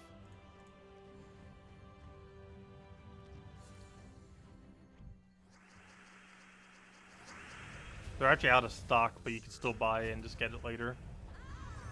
Buy it at the lower price and then they just ship it at a later time once they're restocked.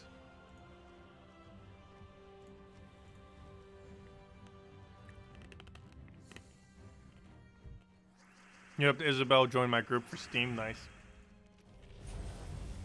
I don't think I posted in it for like years.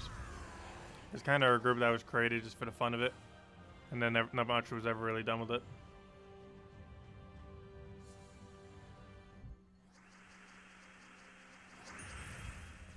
So hopefully we'll get the Discord active within the next month or two though.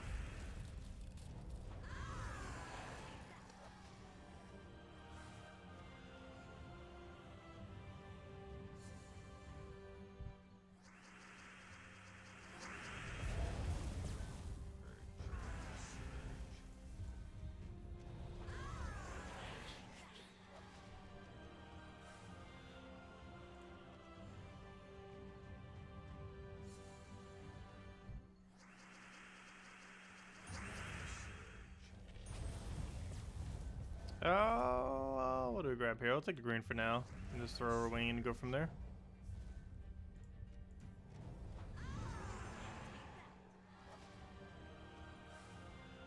Yeah, I need to get used to using Discord a bit more often. I like barely ever touch it unless I'm specifically using it for something.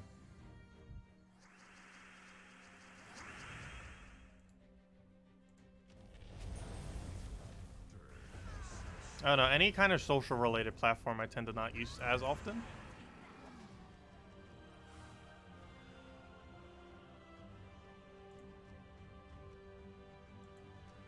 Been trying to use social media a bit more too lately. That's been going average.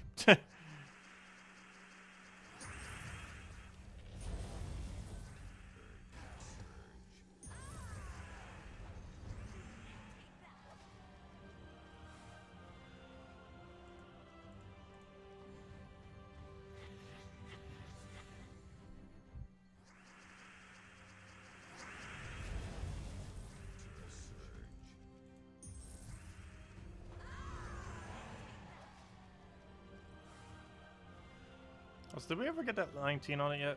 Yes, we have. Almost 20, and then we get another perk. That's the main reason I wanted to check. Which means the next set that we do, we should end up getting it. After we go head back to Arskea, after we come back here within that extra area. Or until we get enough shards again, we should end up getting a, enough to go and get upgraded to level 20. I don't think we get anything good at 20 though. Actually, yes we do. We get 1 soul per turn at 20. Which is beneficial just for passive resources. Actually, what's that? 10 or 20? We might already have the capability of using it. I just didn't set it from when we're at a lower level. I just forgot to. I'll check it at 20. It's not too big a deal. We get like ever so barely less souls. Which has no real impact. I don't know, I guess I'll check it now. Let me see. How do we check our class? Class, skills. Ah, never mind. I was right. We could get it at 10. Whoops. Could have gotten this whole time. Not that big a deal, though. We probably only lost like 100 souls there. Pretty minuscule amount. But hey, 100's 100. Adds up. Anyways, back to the Arskea so we can go get the full amount of loot.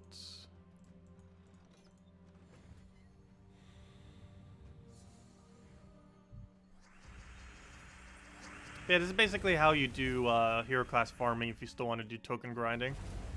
This was the pattern I was referring to in that one video a while back, going over strategies for metal hunting. This is basically exactly what I was referring to. And that you can just keep going back and forth between two factions. One where you go all the way to max level, and the other where you grind up to low level. Doing it for the purpose of just gaining the EXP off of it for your hero class. And then you switch back before you use the tokens. I mean, before you use those little shard things. So that you can utilize the shard things to go and try to get nishas and stuff like that. By doing it off of the higher kingdom rather than the lower. Because doing it at that low of a level that we're grinding at would not end up giving us a nisha. Nor an anu. I think it only drops the lowest 3 rarities. Switch to a really limited drop table.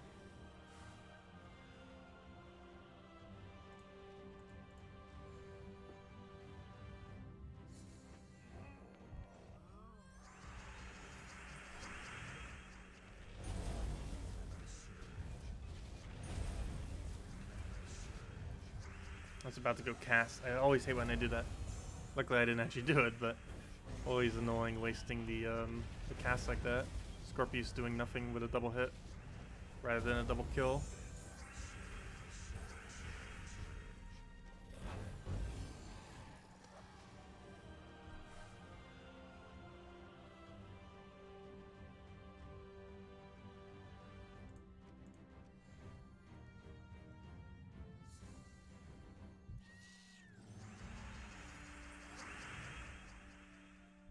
Also, I wasn't as tired this Friday, by the way. I still feel like somewhat tired, but I feel like that was more so because of the food yesterday than anything. I even still feel somewhat bloated. Though I did eat before the stream too, which is probably why. Because we have so much leftovers, gosh. We have enough food till like Monday of just eating what's already made.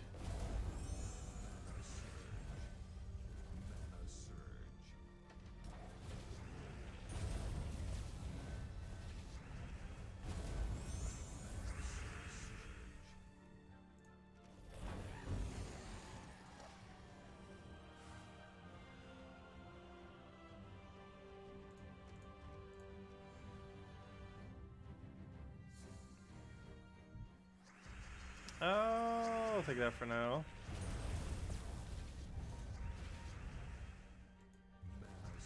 And it was go get our board clear and be good to go. And it was Scorp to Scorp. If we could get our extra turn, that is. Can we? Yeah, there we go. And it was Scorpius down twice. We'll be good to go.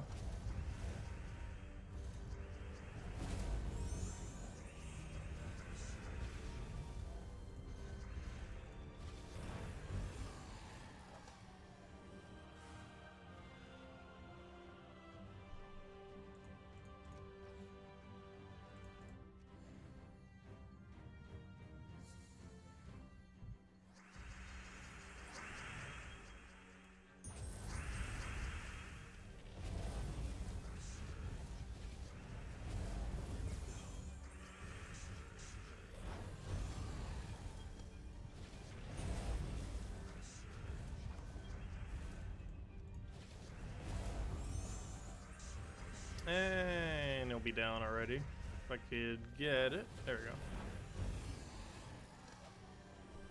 What's in our boss chest? Anything good? Anything good? No. Another useless one. Unfortunate. Okay, here's the set where we'll finally get level 20. Though we don't really gain anything good off of level 20. Because we can't use the extra glory that we could end up getting from it. We'll still be able to get the extra souls, but obviously the extra glory only works in PvP. So it won't work here.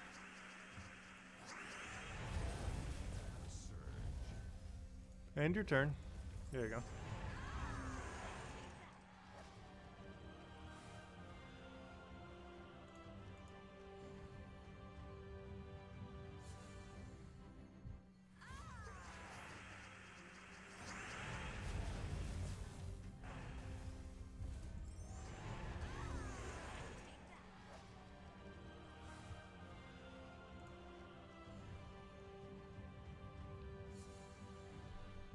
Okay, I'll grab that for now. Get a Rowan immediately, and ours already down. That's why we do our half-mana start off from Mirage Queen. And get such a quick win like that. Just makes it very worth it.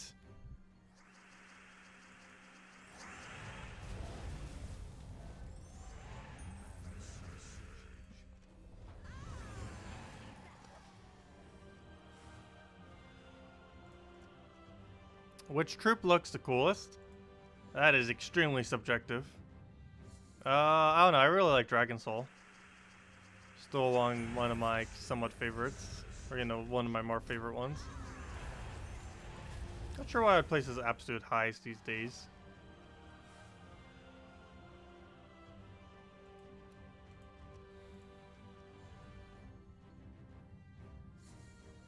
Famine's design still looks pretty cool, too.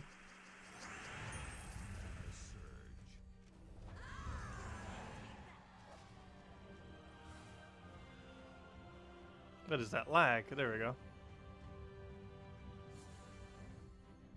Several second lag.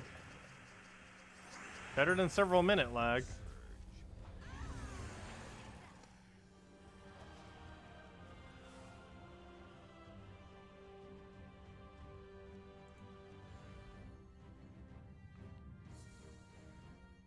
Yeah, it might be a little bit more time consuming grinding it all manually. However, the amount of gems we save is pretty high. Doing it manually will end up saving like 2,000 gems, if not more. Which obviously will go towards other events instead, like doing factions. So that we can do pure factions easier.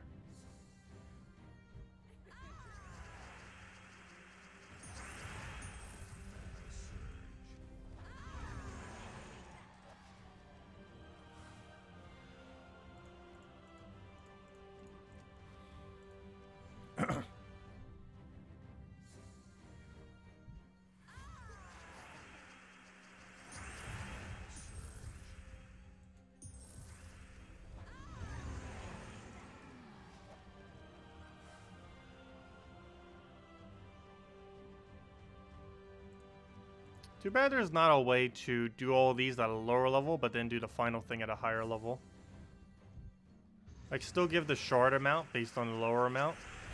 However, give us the option to do a higher level thing.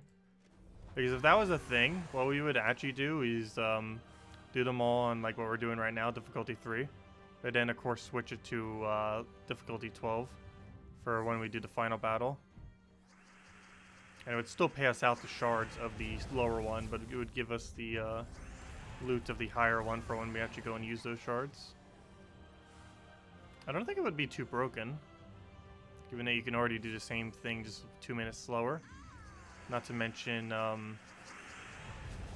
you're still getting the lower loot, or the lower shard number for actually going through. It would just be changing the end result, while also taking the harder battle for it.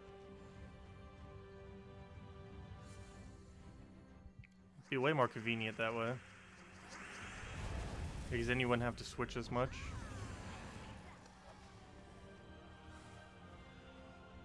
And it would save 2 minutes every cycle.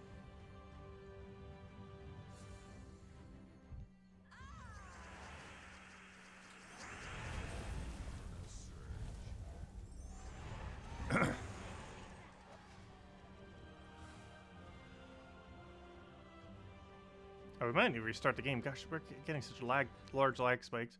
Because like right now we're going to have to switch kingdom because of how many points we have. Whereas if it was like that, we could just go do the 4 battles and then go right into a 12 battle. But the way it is now, you have to go through all the battles and then whatever difficulty you just did those through is what you have to do the final battle at.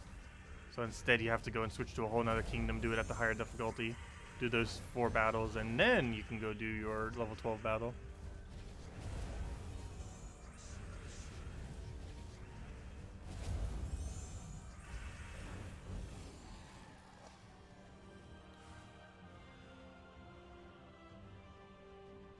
Alright, I need to restart the game. We're winning so much that it is starting to noticeably lag, so let me go and restart real quick. Not gonna take that long at all.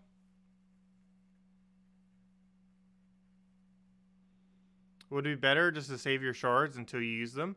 The problem with that is you mandatory have to go and take the final battle once you reach that point. Unless you were to delay it off of every single kingdom.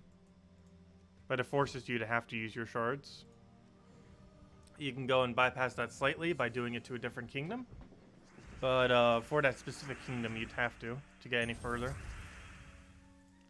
And you could always use up your shards at another kingdom. However, you'd still need to find some way to use your shards or, delay it. Because it wouldn't be able to just simply not do it. Like, you can't just go to a final room and say, oh, I don't want to do that.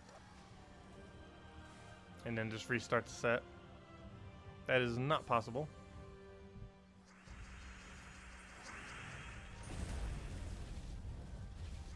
There's ways around that, though.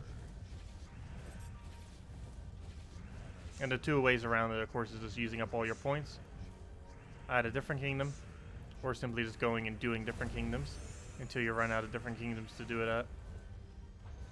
And then you reset all of them at once you finish out all your shards.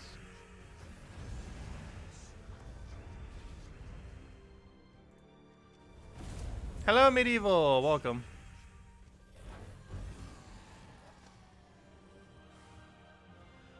Is there something that I'm trying to get in Explore? We're trying to get Nishas.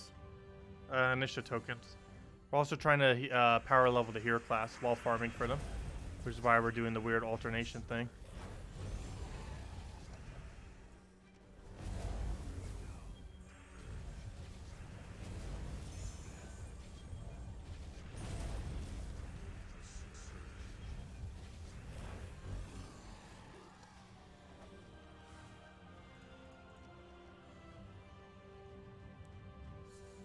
Would it be better if the devs let you save the shards until you're ready to use them? Yeah, that would be nice if they were to make that kind of change. Not sure if they ever would, though. Because then you could just go and farm up a bunch of shards.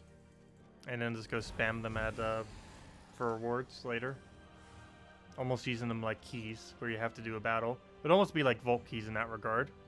And that you'd have to go do a battle and then go claim the loot.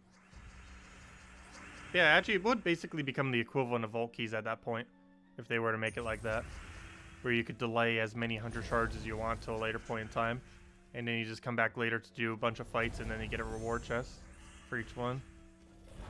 So yeah, if they ever were to do that, it would basically make them like vault keys in that sense, which might be one of the reasons why they didn't do it like that, just because it might have been too similar to vault keys if they did. It would still be different enough to be its own thing, but that might have been one of their concerns, was making it way too similar to vault keys, possibly.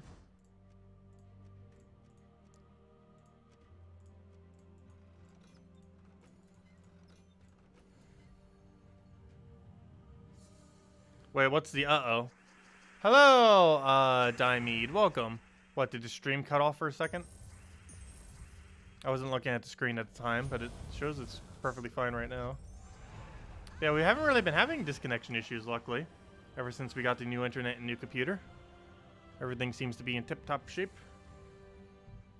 I don't recall us ever having a single issue in that time, which is amazing.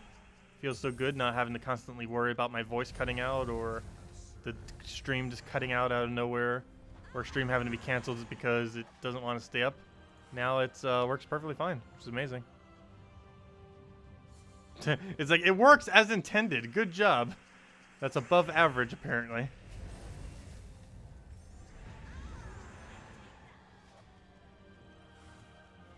I'll take it, though.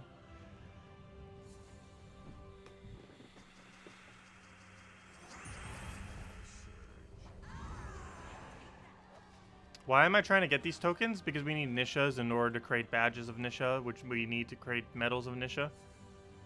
And we're trying to get 3 medals of Nisha so we can have a plus 12 global magic bonus. Right now we only have plus 8, which works really good with 20% mana start with a plus 8 magic. However, there are instances where a plus 8 magic, I mean a plus 12 magic would be a stronger option. So we're still trying to grind for that. And we get a bunch of other tokens along the way. Plus we're leveling hero class, which is the other reason why we're doing this. Because we currently are at, what? 20. All done manually. Oh, we finally hit 20. Hold up. Let's see. Firestorm or Ice Storm? Neither.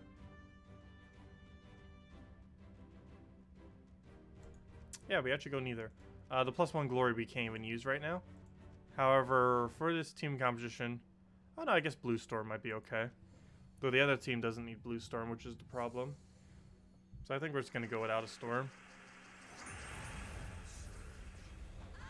Seems like the way to go.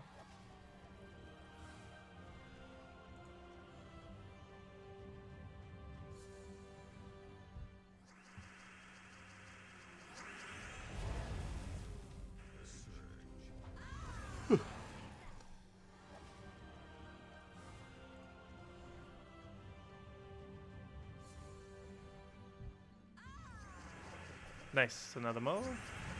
Want to see as many of those as possible. Hey, what's our gold stack even at? I know I spent some gold earlier, so I think it's a little bit under 13,000.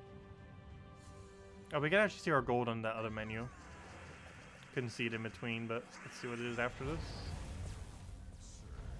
Yeah, it's probably around 13,000 or about 500,000 higher than that. Yep, there it is. Okay, a little over 13,000, not under. 300,000 above.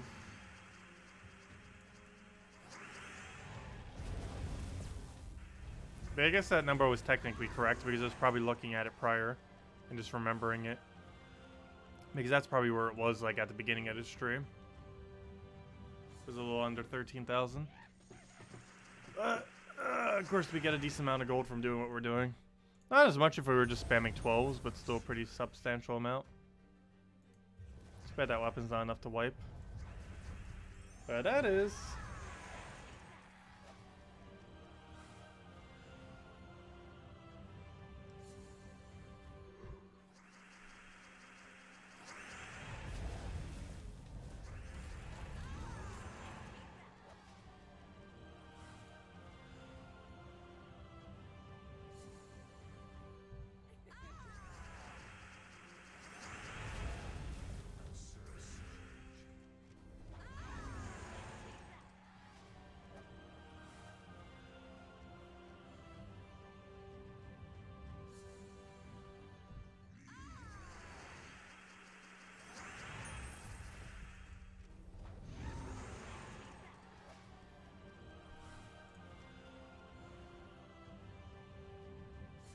Okay. Oh. I don't need anything there. You'd always look for those extra turn, particularly extra turn blues since we're using a +2 on it right now. Because with that +2, we can simply go straight into a Rowan cast and get the quick kill. Whenever we can spot that off the board. What do you think about the new hero class weapon? It's pretty useless. Might be useful in skull spam teams. No. And the main reason for that is, well, one, it only works in Doom Skull Spam. But the main reason is, generally when you're using a Skull Spam team, you don't want to end your turn. You want to keep keeping board control so you can control the skull damage. And the biggest issue with the weapon is anything that's using a lot of Doom Skull creation, which realistically you would need to get any kind of good percent out of the instant kill chance, won't really ever run something that ends your turn like that. Most skull spam teams run completely into converting options or board control options in some way, shape, or form that allow you to do something, either mana accumulation wise or skull related wise, without actually using up your turn. And the biggest issue with that weapon is that it does eat up your turn. And in doing so, it makes it so it's not viable. Unless it has extra turn off it. I don't think it did. I'll go double check though. But unless it like extra turns off of casting it, it's not worth it. Because it has 0 board control. And there's no way to keep it on your turn. It auto ends your turn. And that generally means you won't really be able to get too many Doom Skulls on the board. If it had extra turn 2 attached to it, it'd probably be semi-viable, but it doesn't. I'm pretty sure it doesn't. Let me go double check. I actually didn't double check to see if it had that perk. Mostly because I had a pretty good... There's a pretty good chance that it doesn't. Let's see. I forget what it's called, but I know it has bleed. Hold up. Oh! I didn't even get the weapon yet. I can't even check it if I wanted to. Fail. I'm pretty sure it doesn't, though. I'm like almost guaranteed it doesn't have extra turn on it. Off any of the perks. Let's see, how many kills do we still need to get it? I think we still need several more wins. Let's see, where are we? Because we didn't bother buying it with gems, of course. Where'd it go?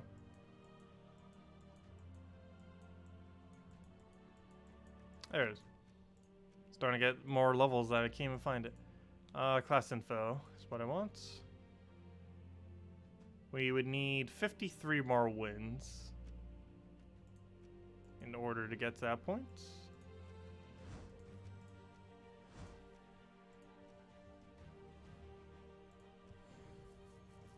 Though those 53 wins specifically have to be with the other hero class, not with this.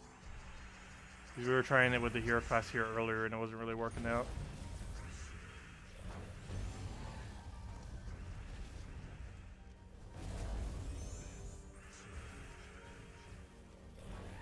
Technically, you can hoard your mythic stones until you are at Explorers at the mythic battle.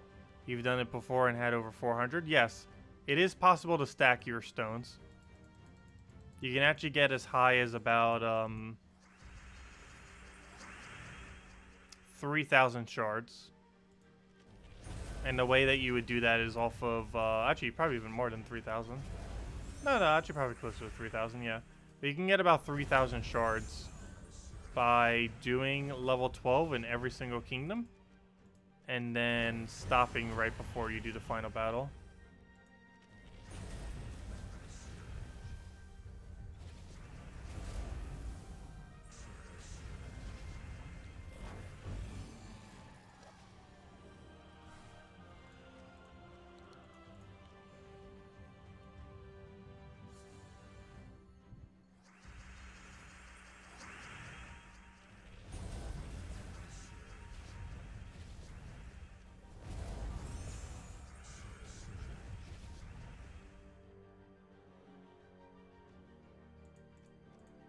Yeah, I wish they did have a way to cancel it, kind of like how they do when you already don't have enough shards. They only do it when you don't have enough shards, though. For example, if you reach a place when you have 100 shards plus, then you go use your shards at a different location. And then if you go back to the other location, it asks you if you want to go and just cancel it since you don't have enough shards anymore.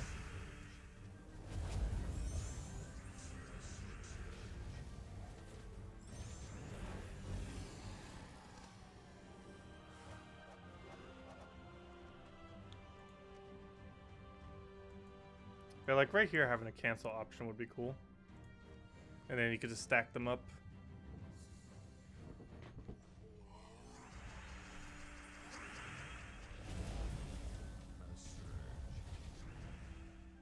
Losing at every mini boss wouldn't give you the shards though, would it? It shouldn't. I believe you only get the shards there if you win. Because losing at a mini boss starts you all the way back over to the beginning. And I'm pretty sure it doesn't give you shards for doing that. You only get it if you win.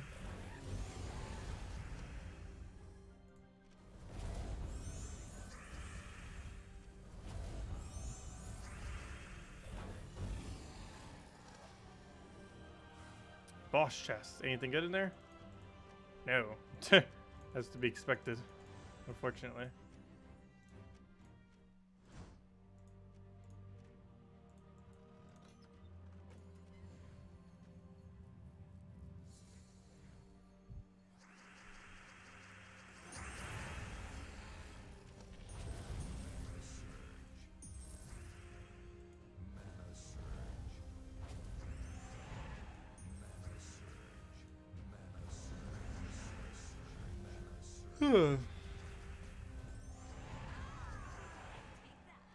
Yeah, I'm not sure if I'm gonna go all the way for the weapon this stream. We might just get it later tonight.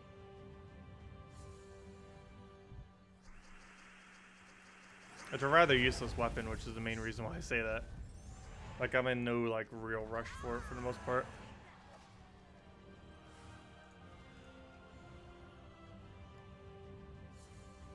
I still want to get it just to mess with it. Like, who knows, maybe it is better than I think. But it should be pretty bad, from what I can tell. Yep, level 21, getting there. I believe by around level 24 we would end up having the weapon or so. Even a bit earlier than that, more like 23.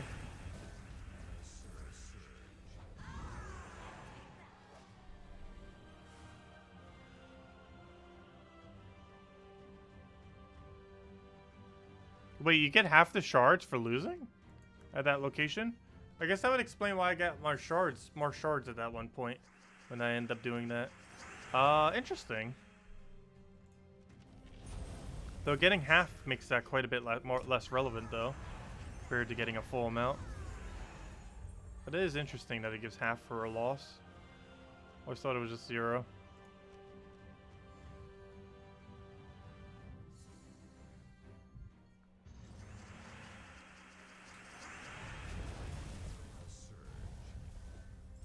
Yeah, I think we'll continue until we get one more chest drop and then go from there.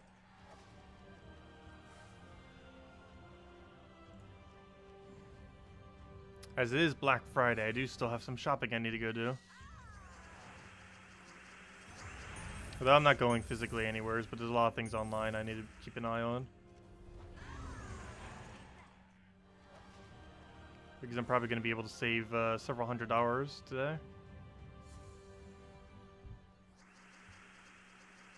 Most of the stuff I was already going to be getting anyways.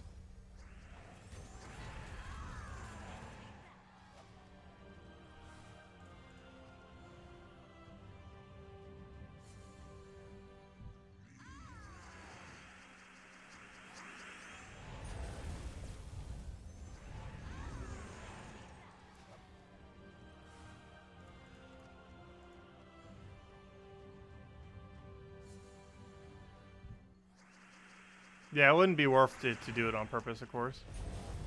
Because you easily just win it within like 30 seconds. At most, at a minute. So might as well just put in the extra time to get the full amount of shards.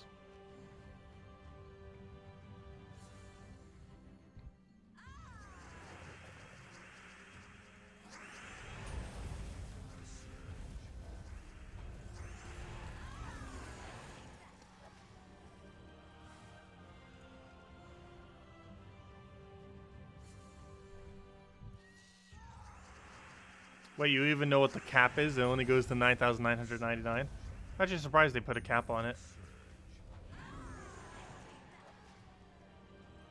I'm pretty sure you could go past that. Well, stats have a cap in this game. Nothing else really seems to. And in the past, stats used to not. But they had to for balance reasons.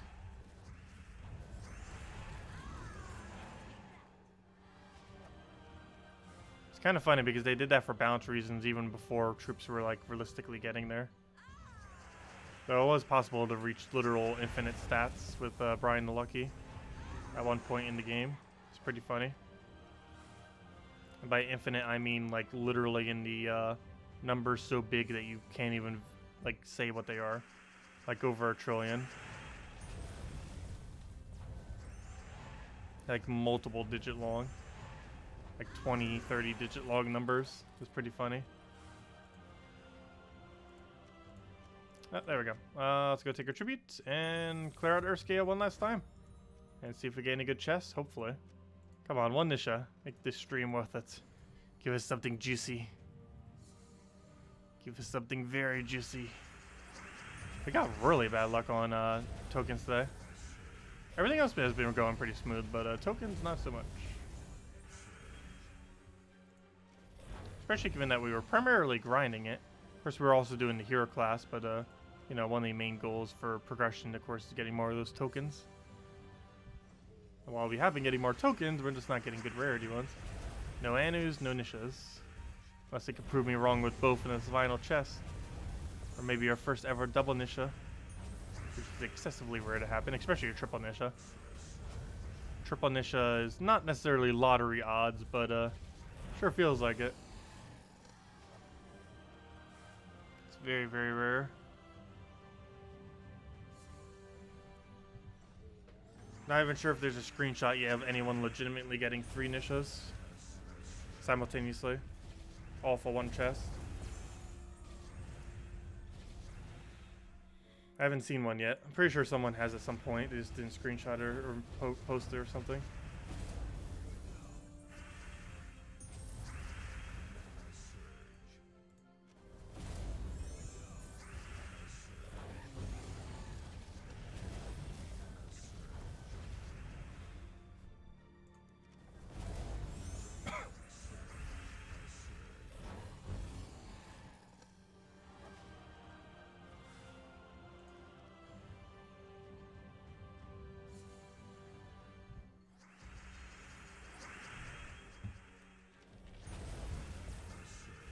Nice, already got our Scorpius. No follow-up yet though. There we go.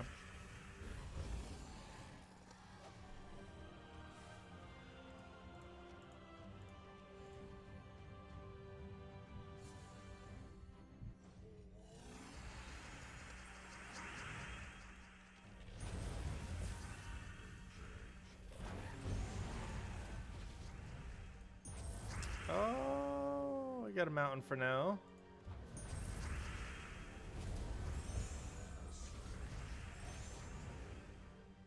And then we get a Scorpius kill it. Okay, anything else? Anything else? Grab this last one. And can we get lucky off our final drop of the stream? Please be a yes. Oh good, we got a Moa right at the end. Oh, at least we got that. That will make up ever so barely slightly for the fact that we didn't get anything good here. Though we don't know yet. But it's likely that it will not be good. I don't know, we'll see. What do we get? What do we get? Anything? Anything? Moment of truth. Show us the Nisha. 3 tokens of Cedric. Gosh. Well, it gave us 3 of something. Not the 3 I was looking for, but oh no, I guess I'll take it. Gosh, how many Cedrics do we have right now? We have 28 medals of Cedric, 25 spares. That is a lot of spare Cedrics. We have enough if we wanted to go upgrade. What is that? That's 7. No, 8. 8. That's enough to upgrade 8 ultra rares. That's a lot of upgrade potential. Not sure when we'll be using it, because I want to make sure I save some of my medals to make sure I have enough to upgrade to new Guardian troops, because I think those might be slightly higher priority. But anyways, guys, that will wrap it up for now. We will be back in at 8 p.m. Eastern Standard Time, which is about 5 hours from now, and we'll be going and messing around with a little bit more grinding, have the weapon by then, and hopefully have the hero class a little bit more leveled by then. Not in any too much of a rush, because for the video that we'll be doing in the very near future, we'll most likely just be using Warlord as the example, since Warlord is essentially the exact same thing. And of course, we already have Warlord Max, so might as well just show it off of that. But yeah, I do not advise spending gems on this most recent hero class. It's a rather underwhelming hero class. It's basically the same thing as Warlord. If you already have Warlord, no point in really using this new thing. It's mostly just for Kingdom upgrades, which aren't even needed since it's Drock Zoom, and Drock Zoom's only 9 stars. And it doesn't even need to start upgrading hero until like, what, level 12, 13, 14 stars. So it still has a while until it reaches that, so no need to really worry about this hero class anytime soon. When do you think the Eternal Flame is coming? Eternal Flame? I have no clue what it is. Is this some kind of new weapon that's coming in the near future? I haven't looked at the weapon spoiler thingy for a while, but I have no clue. Unless you mean Eternal Flame is that one weapon that already existed, that one yellow one. Eternal Flame's a rather underwhelming weapon. I believe it's a Pride Lands weapon though, so if that is the case, it's next Pride Lands event. But is this the weapon you're referring to? Hold up, 1 second.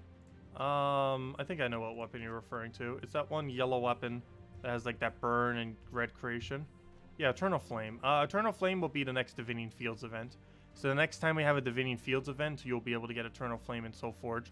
When the next Divining Fields event is, I don't believe we currently know. I don't think it's within visible sight. But the next time we get a Divining Fields event is when that will happen.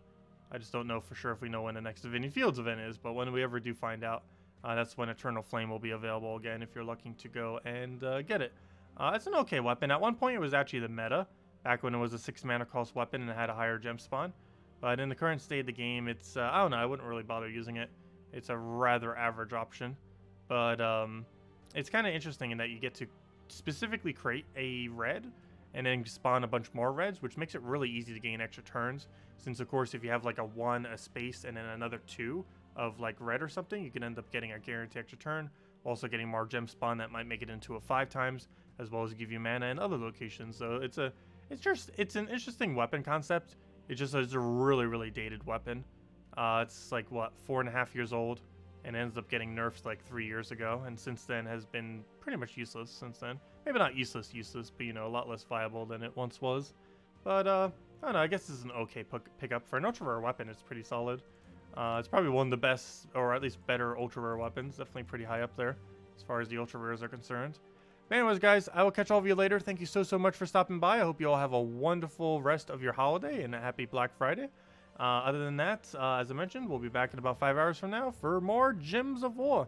Hope you all have a wonderful rest of your day and a good weekend, and best of luck with everything and finding any deals that you might be able to find, as it is the bargain hunting event. Oh wait, never mind. Where'd it go? Where's the bargain hunting thing? The bargain hunting. I mean, that's funny that they end up naming it that. Hello, Lady Dragonheart. Goodbye, Lady Dragonheart. Thanks for stopping by. Sorry, we have to go. I always hate when that happens. I always feel like I need to stream a little bit longer when someone comes like right when we end up leaving. Always feels bad like saying goodbye to someone as soon as they're saying hello from coming into the stream. But thanks for stopping by, Dragonheart. I'll catch all of you guys later. Goodbye, everyone. Have a wonderful, wonderful weekend and holiday. Catch you later.